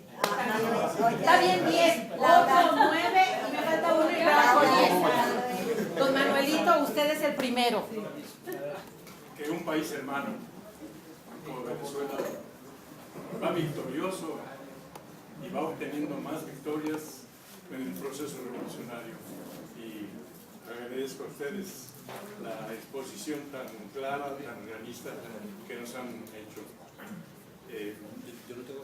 Antes de hacer una solicitud de una interrogación, yo quisiera únicamente destacar que es más alentador escuchar esto en un ambiente de horror que está viviendo nuestro país, los acontecimientos que ustedes saben. Parto de la base para hacer la siguiente pregunta, de que el enemigo de la humanidad es el imperialismo, y particularmente en América Latina. Y un factor muy importante son las agencias de espionaje que tienen en cada país. Aquí, un gobierno entreguista y traidor como es el que tenemos, ha permitido que las agencias de espionaje hasta tengan oficinas aquí en el Paseo de la Reforma y todas las facilidades que se le pueden dar por parte de estos traidores. Entonces, pues, la pregunta concretamente es esta. Partiendo de la base de que son nuestros enemigos fundamentales, en primer lugar, la solidaridad que debemos dar al pueblo venezolano como hermano de Latinoamérica que es, en nuestra patria grande, debemos fortalecerla para evitar que las agencias de espionaje se salgan con la suya, en primer lugar. Y en segundo lugar, y esta es la pregunta, si ustedes tienen la voluntad de contestar, ¿qué medidas han tomado en Venezuela para evitar que las agencias de espionaje tengan una labor más? Sabemos que lo hacen subterráneamente y lo hacen ocultamente, pero ¿de qué manera se ataca ese factor que es tan negativo para nuestros países y que ha provocado serios conflictos? Y el caso más evidente dentro de muchos es con el presidente Salvador Allende, que indudablemente fue la CIA la que participó en su derrocamiento. Entonces, por esa pregunta inmersas, felicitaciones por las intervenciones que hemos escuchado de parte de ustedes y un saludo a nuestro pueblo hermano de Venezuela. Muchísimas gracias. Ok, sí. ¿Quieres contestar una a una? ¿Quieres? O sea, para que esté muy puntual. Pero en principio es bueno comentar esto, ¿no? Una de las promesas del presidente Chávez en campaña electoral fue rescatar el manejo de la información interna. Uno de sus primeros decretos al llegar al poder, en menos de 6 meses, fue desalojar de las instalaciones militares y civiles la misión norteamericana. Eso ocurrió en los primeros 6 meses de gobierno. Luego, constitucionalmente, hemos venido nacionalizando elementos estratégicos de manejo telemático e informático. En este caso, se volvió a nacionalizar la industria de telecomunicaciones, CanTV. La compañía anónima de teléfonos de Venezuela fue comprada por Estados Unidos, por el Estado venezolano, y regresó a nosotros. Es decir, y por cierto, da altísimo rendimiento, porque supuestamente se vendió porque no era rentable. Y ella contribuye con más del 50% de sus ganancias operativas para lo que es los proyectos sociales. Es decir, contribuye, o sea, da plata y pese a eso está en expansión. Nosotros tenemos ahorita unos planes interesantes y eso también hay que anexarlo a varias cosas. La doctrina de nuestros militares cambió. Se basa fundamentalmente en la formación con nuestros hermanos latinoamericanos. Ya no viajan a West Point, ni a la casa, ni al Comando de las Américas. Se nacionalizó donde se nos forman los cursos de Estado Mayor y hacemos intercambio con Cuba, Brasil, los países que tienen acuerdos de seguridad y de paz con nosotros, incluso con Argentina. O sea, nuestros militares cuando hacen cursos de Estado Mayor viajan a Cuba, viajan a Argentina, viajan a Brasil y a otros países como Rusia y China para formarse profesionalmente en el respeto de los derechos humanos y por supuesto en el mantenimiento de la paz. O sea, nuestra opción no es belicista. La otra cosa que es importante y estratégico comentarles, no tan solo rescatamos la independencia de algunos órganos de inteligencia, o sea, porque en Venezuela fue expulsada la DEA. Tenemos la ONA, la Organización Nacional Antidrogas, porque se determinó de que esta gente promovía la violencia y promovía los envíos en función de algunos intereses que nunca aclararon. Nosotros tenemos nuestra propia agencia antidrogas, ¿okay? Y hemos sido muy exitosos. Y sumado a esto, hemos tenido desarrollos que tienen material de tipo tecnológico. Tenemos un satélite, que es Sebastián Francisco de Miranda, que es un satélite que tiene uso estratégico tanto para elementos climáticos como elementos de seguridad. Por ahí el presidente Álvaro Uribe se lo pasaba diciendo que tenemos miles de campamentos guerrilleros en la frontera, y desde que está ese satélite más nunca dijo nada, porque es un satélite que tiene la función de resguardar fronteras y nos permite a nosotros tres cosas fundamentales. Primero, proteger soberanía, proteger a nuestra población y determinar elementos de carácter climático y situacional que nos convienen como nación. ¿Esto qué ha significado? Que la propaganda antivenezolana que se originaba por las fuerzas ultraderecha en Colombia, prácticamente la anulamos porque díganme las coordenadas y te lo buscamos, incluso se hizo en público, para que les diera vergüenza. Porque se enfoca la cámara y no sabe quién está allá abajo. Eso cesó producto de esa acción. La otra acción importantísima, recientemente hemos podido neutralizar los vuelos ilegales que violan nuestro territorio y cuyas intenciones no están claras. Entendemos que muchísimos de estos vuelos son promovidos por el narcotráfico internacional y que alguna gente se ha sentido muy dolida porque hemos tenido que obligar a aterrizar porque no quieren ir al aeropuerto, entonces se les obliga a aterrizar en sitio, abandonan la nave y la nave se destruye. No reciclamos nada del narcotráfico.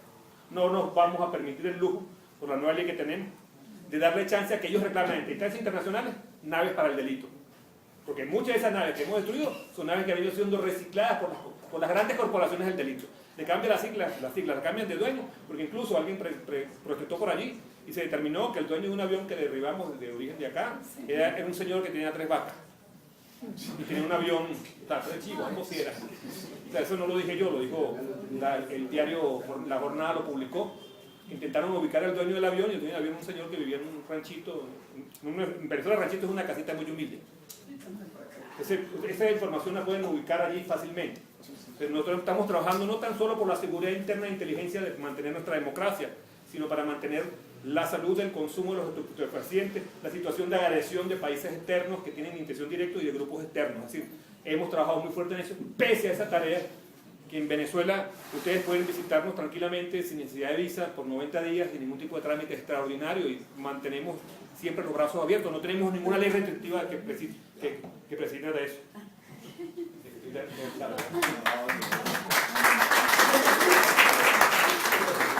Buenas noches. Espero haber contestado la pregunta. Muy amplio. Pues mira, yo me siento muy emocionada y con una chispa bastante de esperanza de cómo pues nuestra hermana República de Venezuela pues ha logrado tantas cosas y que pues me da envidia de la buena, porque aquí estamos políticamente sumidos en un gobierno que nos impuso los medios y que el Congreso espurio, yo le digo, y traidor.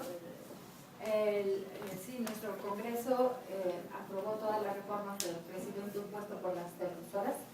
Entonces, es una escuela para nosotros los mexicanos que ustedes vengan a contarnos sus logros, que pues están muy preparados, y yo pienso que también la educación es básica.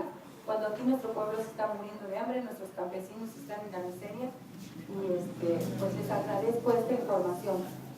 Mi pregunta sería, ¿cómo lucharon ustedes para que los medios, porque siempre están denostando, como dice, están atacando, como aquí a un líder que tenemos que se llama López Obrador, siempre lo están criticando y lo están atacando los medios que están afines al gobierno impuesto. También desde Estados Unidos, que son los yanquis que siempre nos han, ahorita vendieron nuestro territorio y estamos luchando por eso. Muchas gracias.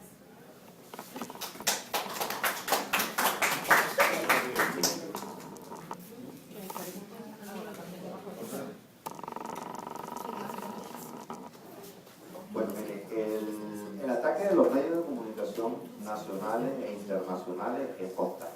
Eso no se acaba. Con eso no hemos podido. Lo que ha ayudado como antídoto a ese ataque ministerial ha sido, por un lado, la educación crítica de nuestro pueblo, desde la erradicación del analfabetismo hasta todas las misiones sociales que nos trajo Omar, de educación, por un lado, y el otro ha sido el retomar el control de los medios sociales, de los medios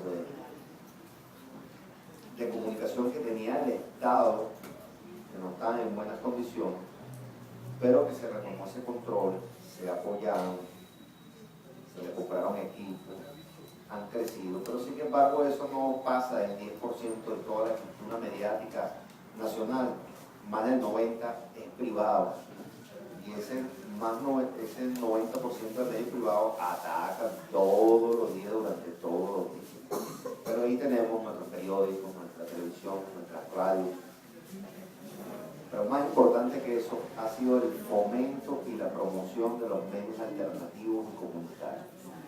Es decir, los medios de las propias comunidades y las organizaciones sociales han conseguido en el Estado venezolano el apoyo, la promoción, el fomento, la capacitación técnica, la entrega de equipos técnicos para operar esas pequeñas radios, esas pequeñas estaciones de televisión por internet, esos pequeños periódicos, esas pequeñas revistas, donde el mensaje del gobierno nacional llega a cada una de esas comunidades, y esas mismas comunidades producen contenidos. Entonces, aquí en la Roma Norte, por ejemplo, 2, 3 organizaciones sociales que tienen una estación de radio, otra tiene una estación de televisión, otra un periódico, ¿no?, mantienen a la comunidad informada de lo que está sucediendo, tanto en el ámbito internacional como en el nacional. Batalla de todos los días para poder funcionar como antídoto a todo lo que viene de afuera, promovido por las agencias internacionales de noticias, que poca gente sabe. Hoy existe, hay una agencia que se llama FAP, AFP, Reuters, pero ¿quiénes son ellos? Reuters es la agencia de noticias del Reino Unido, F del Reino de España, AP de los gringos, AFP del Estado francés.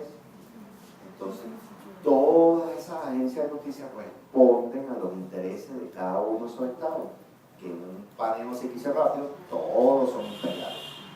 Por lo tanto, todos los ataques son dirigidos a través de esas agencias, que después los medios nacionales reproducen. Y además no tienen responsabilidad esos medios nacionales, porque a la final van a decir, no, yo lo que hice fue citar un cable, un despacho de una agencia internacional, no lo escribí yo. No hay una pluma de ese periódico que puedas comprometer y decir, fuiste tú lo que dijiste esa mentira. Las leyes no aplican para cables internacionales, las leyes locales, las leyes nacionales no aplican. Entonces es casi que una licencia libre para mentir, para difamar, ¿no?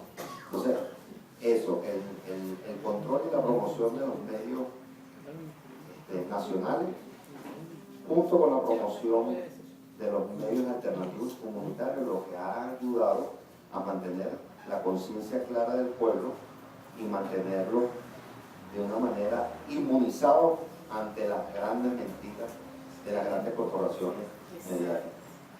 Esa ha sido una de las grandes batallas que hemos logrado. La pregunta es concreta, o sea, podemos comercializar directamente porque tenemos mucha producción de grano, principalmente en Durango tuvimos una producción como a 200,000 toneladas el año pasado y el gobierno mexicano hasta ahorita nos debe bastante sobre eso, ¿verdad? Pudiéramos comercializar directamente con ustedes, los productos. Hay maíz y hay frijol, principalmente. No sé si pudiéramos comercializar así directamente. No hay confianza en el gobierno federal, en el gobierno mexicano. Se lo dice a uno sinceramente, nos han mentido. ¿Sí? Y realmente los precios de producción se han elevado bastante por la cuestión del incremento del diésel. Pues, para sembrar, por ejemplo, una hectárea de frijol se necesitan aproximadamente casi de 7 a 8 pesos, ¿sí? Por el incremento de la gasolina y del diésel, en ese sentido. Y realmente nos lo quieren comprar a 6 7 pesos. Esa es la situación real. Todos nosotros salimos perdiendo. Hay una incertidumbre a nivel nacional, el campesinado, ¿verdad? Quisiéramos respaldarnos en ustedes, países amigos, ¿verdad? También tenemos bentonita. La bentonita se usa para la cuestión de además los pozos petroleros, ¿sí? En la región. No sé si también la pudiéramos comercializar secreta. Yo fui al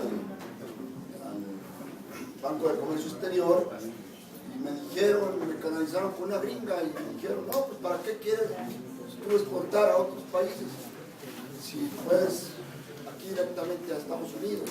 Compañero, perdón que lo interrumpa, ¿le parece bien si después de que terminen las... Me gustaría, ¿verdad? Por eso le pedí el teléfono a usted para... Ok, ahorita se los pido a los compañeros para que lo atiendan personal porque es un caso muy particular. Gracias. Hermano, bueno, buenas noches. Soy hondureño. Me tocó vivir la situación del golpe de Estado en mi país. Me tocó viajar a Venezuela en diferentes ocasiones ante el golpe de Estado con Ben Zelaya. Y más que una pregunta es felicitar a Venezuela. Felicitar a Venezuela porque en Honduras no nos dejaron el objetivo de Ben Zelaya. Y decirte que Venezuela vive en el corazón de los hondureños todavía en muchas organizaciones sociales, que tenemos la fe de que las cosas en Honduras van a cambiar, seguimos luchando.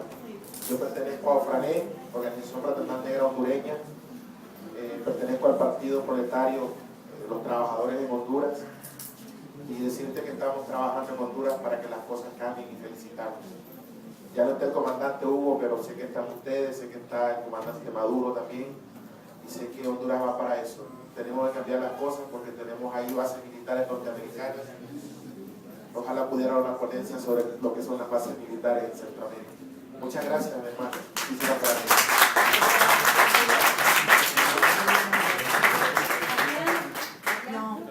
No sigue el compañero. Fabián, por favor. Ahora que hacía la alusión del presidente Maduro, el presidente Maduro decidió que, bueno, el gobierno de la bolivariana de Venezuela decidió que, aunque bajaran los precios del petróleo, se iba a mantener la atención social para la población. Eso contrasta con lo que ocurrió en México. En México, en 1982, el presidente decidió cambiar los objetivos nacionales y entonces estableció como objetivos nacionales las finanzas públicas sanas. Desde entonces la prioridad en México ha sido atender las necesidades de la inversión. Necesitamos atender las necesidades de las ganancias de los inversionistas, lo cual contrasta con lo que ocurrió en Venezuela. Esto lo comento porque me parece que en América Latina, en el mundo, pero particularmente en América Latina, se está dando esta contienda entre una corriente que está tratando de defender a las personas y una corriente que está tratando de someter a la población para obtener mayores beneficios. Conocemos todos que se está formando un banco internacional en donde está participando Brasil, Rusia, India, China, etc. Yo creo que podría tener sentido una participación en esta nueva organización, precisamente en el contexto de esta guerra entre inversiones y poblaciones. ¿Cuál podría ser la participación de Venezuela al respecto? Y por último, nada más para aderezar un poco, recuerdo haber leído una nota periodística en donde se hablaba de que Vicente Fox, expresidente mexicano, había participado en el financiamiento de algún grupo subversivo que había intentado desestabilizar Venezuela. Mi pregunta es, bueno, ¿qué tanto hay de cierto en ese sentido, a ese respecto? Y la pregunta va más en este sentido. Existen evidentemente fuerzas, digamos que conservadoras o fuerzas francamente reaccionarias que están intentando someter los esfuerzos que diversos países vienen desarrollando precisamente en la defensa de su población. Ustedes en Venezuela han podido identificar de alguna manera estas corrientes, estas vetas de la sociedad que están intentando en una forma, yo diría, continental, combatir los esfuerzos de la población, de las poblaciones. Gracias. Lo concreto, después de desearles la vida del pueblo venezolano, es ¿qué opinión tienen sobre el fracking, que es una explotación, si lo dije bien, es una explotación que la están propiciando mucho en nuestro suelo y que es altamente dañino no solo para la vida humana, sino para los animales, vegetales y en general pues para la vida del mundo? Felicidades. Buenas noches. Por supuesto que de las campañas que hay de prestigio está en el ámbito financiero una muy importante. Yo tengo una pequeña inversión en bonos de gobierno venezolano.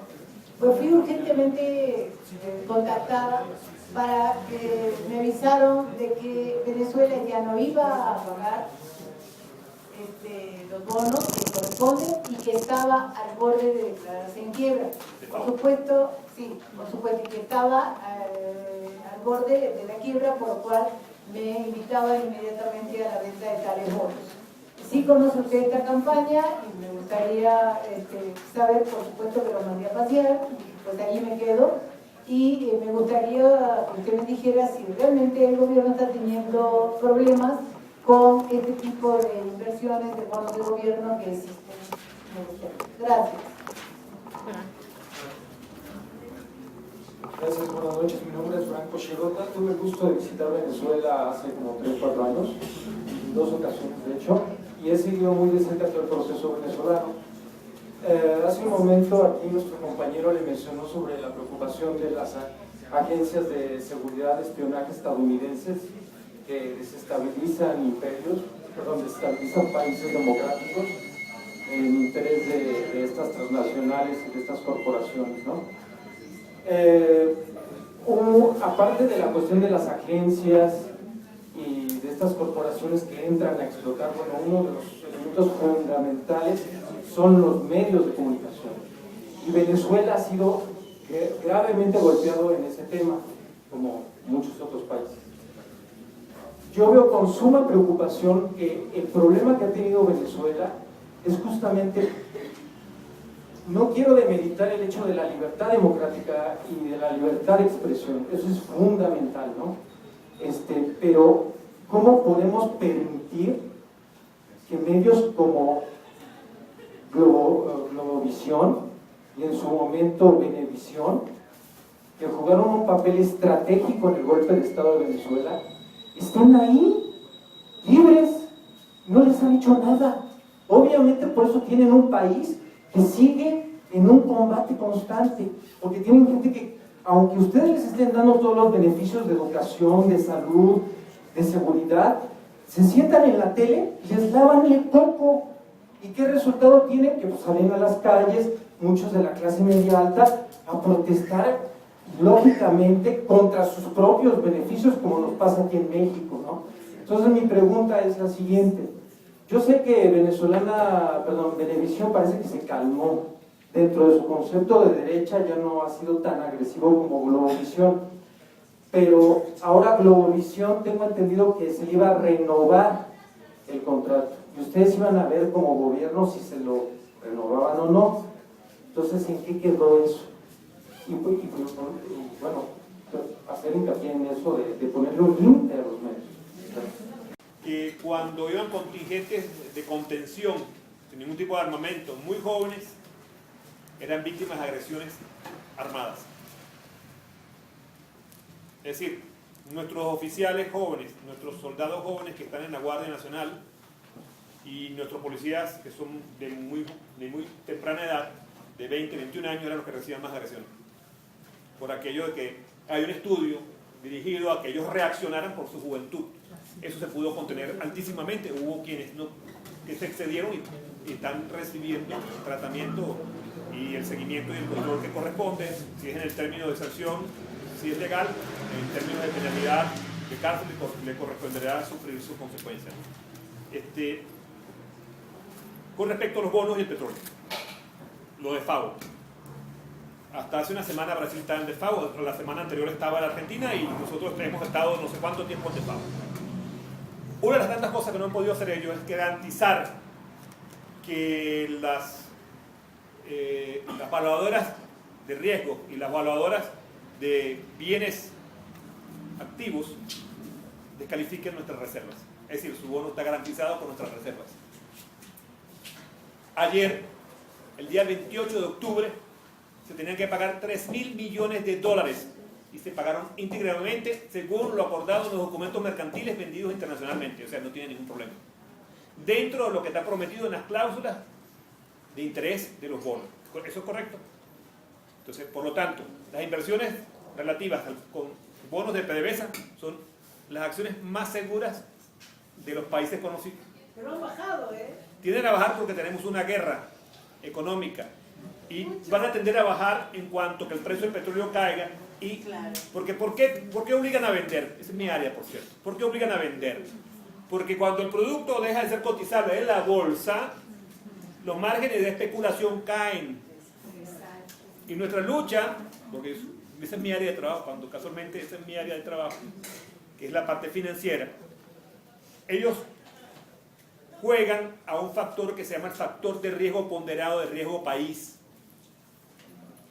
Las cadenas de comunicación hacen el juego económico, es decir, comienzan a decir no tienes cómo pagarte, si está respaldado por nuestra industria, que es la más importante en cuanto a activos en el mundo, y no estamos hablando de edificios, no estamos hablando que estamos respaldando contra productos tangibles determinados.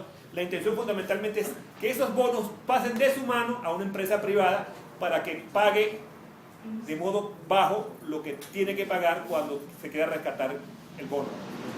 Es decir, el asunto es posesionarse la mayor cantidad de bonos que están incidibles para que las empresas transnacionales puedan presionar al gobierno de Venezuela. Esa es la intención final. Es decir, porque hay una cosa que nosotros hemos venido corrigiendo, la colocación de bonos va a personas que lo necesiten para la inversión.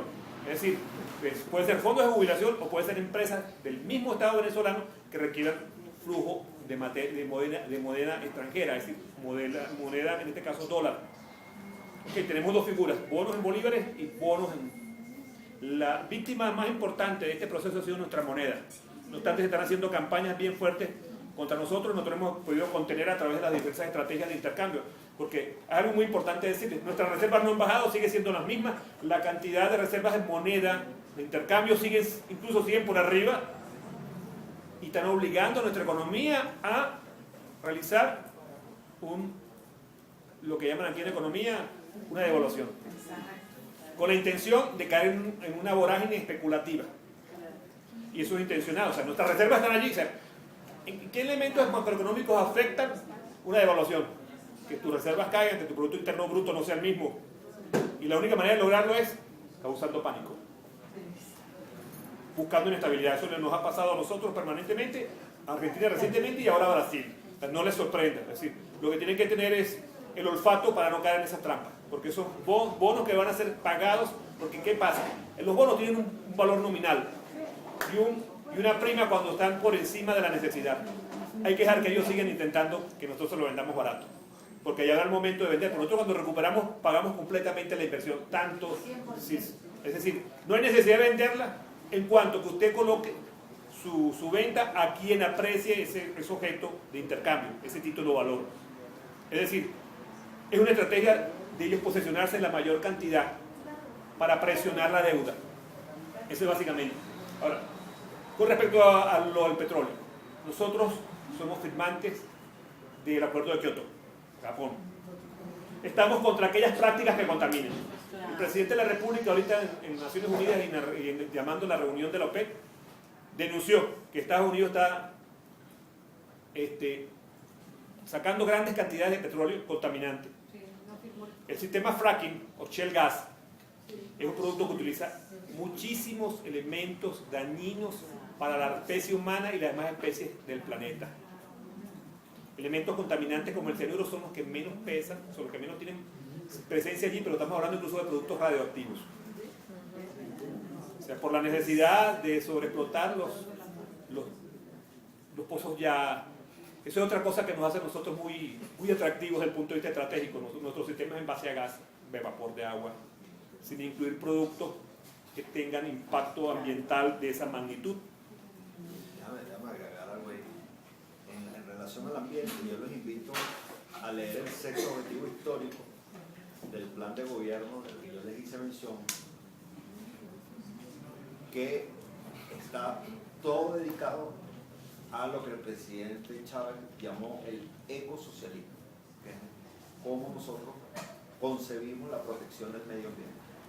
Ahí lo tienen claramente y es muy bonito leer ese capítulo, porque eso no hay casi ningún plan de gobierno de ningún país del mundo tiene un capítulo dedicado a la protección del medio ambiente. ¿Cómo se llama? El plan Simón Bolívar. Plan de la patria, perdón. El plan de la patria. Sí, en la página web del Ministerio del Poder Popular para la Comunicación e Información, el MINSI, hay un link que dice publicaciones. Usted le da allí y ahí se le van a desplegar todas las publicaciones que son fundamentales en la Revolución Bolivariana. Y ahí está el Plan de la Patria 2013-2019. Y ese último capítulo está completamente dedicado a la protección del medio ambiente. ¿Cómo lo concebimos? Y cómo lo estamos poniendo en práctica. En cuanto a las inversiones y lo que comentó el compañero al final, relativo a nosotros. Nosotros tenemos una intención muy seria de incorporarnos al BRIC, de comenzar ya a participar abiertamente. Esto no es tan solo como un nuevo bloque de referencia económico y comercial, sino también social, humanístico y político. Esto implica que esas medidas que utilizan contra nosotros las grandes transnacionales de la especulación van a ser allí aguantadas. Hay una lucha muy importante por destruir el BRIC y por supuesto todos los esfuerzos que están haciéndose de integración regional.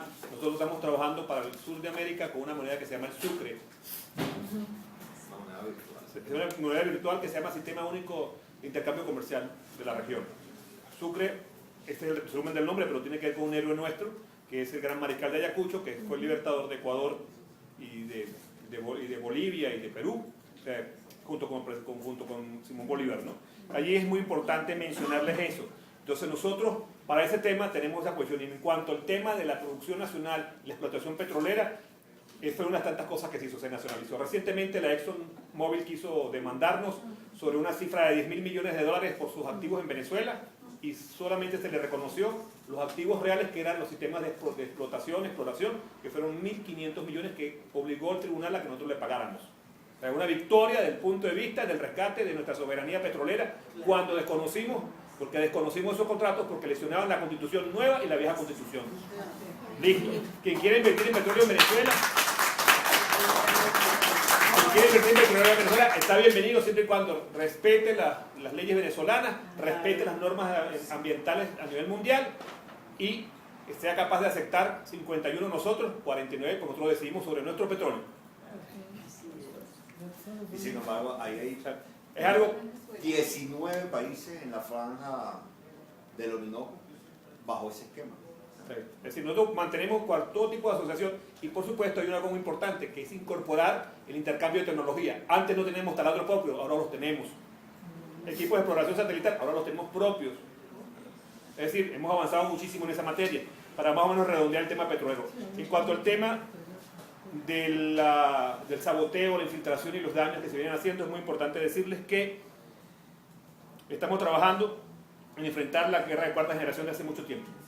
No es nada nuevo. Sabemos que la USAID, la NEF, son organizaciones dirigidas exclusivamente para causar y promover situaciones. Sabemos quiénes son los financiadores y sabemos cuál es la situación.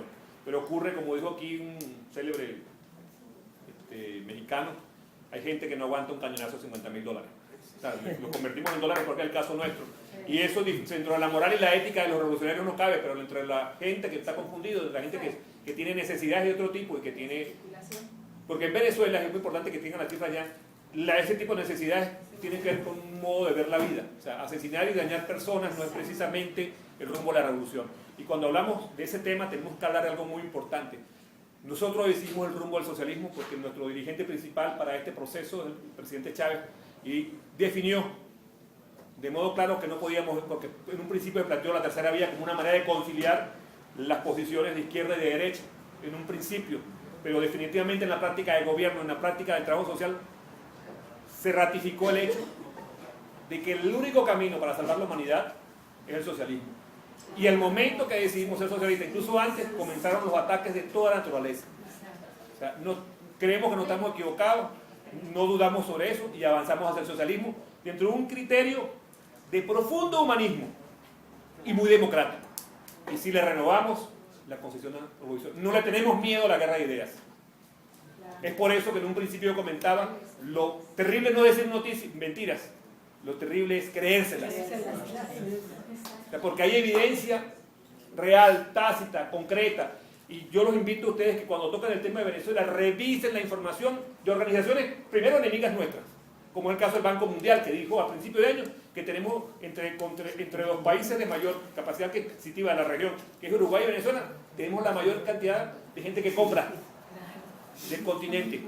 Y luego en el último informe del Banco Mundial y de la Organización Panamericana de la Economía, nos ubica en la cuarta economía, ya superamos por poquito a Colombia. Y tenemos una guerra política de desabastecimiento, de ataque constante, y hemos logrado mantener nuestra economía entre las primeras 4 de la región. Esos son logros concretos. Eso está allí para que ustedes lo revisen. Entonces, en cuanto a las estrategias, está un comentario importantísimo. Nosotros hemos hecho alianza comunicacional a nivel continental, está Telesur y Radio del Sur. Lamentablemente, ese proyecto está muy centrado hacia el sur, vamos a verlo mutuamente, tenemos que trabajar en eso. Por último, la pregunta de la producción de granos, ¿dónde está el compañero? Caramba, me interesaba contestarle. Pero cuando lo ubiquen, denle la siguiente información. Venezuela y México no tenemos convenios de esta naturaleza. Estamos trabajando, próximamente va a haber una reunión para trabajar una agenda conjunta. Los únicos acuerdos que tenemos firmados tienen que ver con control de asuntos de drogas y lo relacionado con la delincuencia organizada de ese tema. O sea, solo tenemos 2 acuerdos en esa materia y el acuerdo de exención de visa por 90 días. Estamos preparando una agenda no meramente económica, una agenda que va a abordar lo social, lo político, lo estratégico y asuntos económicos. Es decir, nosotros estamos obligados a ser respetuosos de las normas mexicanas existentes en materia económica, porque estamos tratando de este tema, pero Venezuela está abierto, por supuesto, a negociar lo que sea relevante para ambos países, a los fines de garantizar que mejoren nuestras relaciones y ese intercambio fortalezca no tan solo el aspecto de orden económico, sino el político, el social, y que lo que nosotros llamamos la diplomacia de los pueblos se pueda concretar, que no tan solo poder venir y conversar de temas de este tipo, sino abordar toda la riqueza cultural que nos puede ofrecer México y nosotros humildemente también proporcionarles lo que somos como país caribeño y comedor de frijol y de maíz. Muchísimas gracias. Espero haber Muchísimas gracias.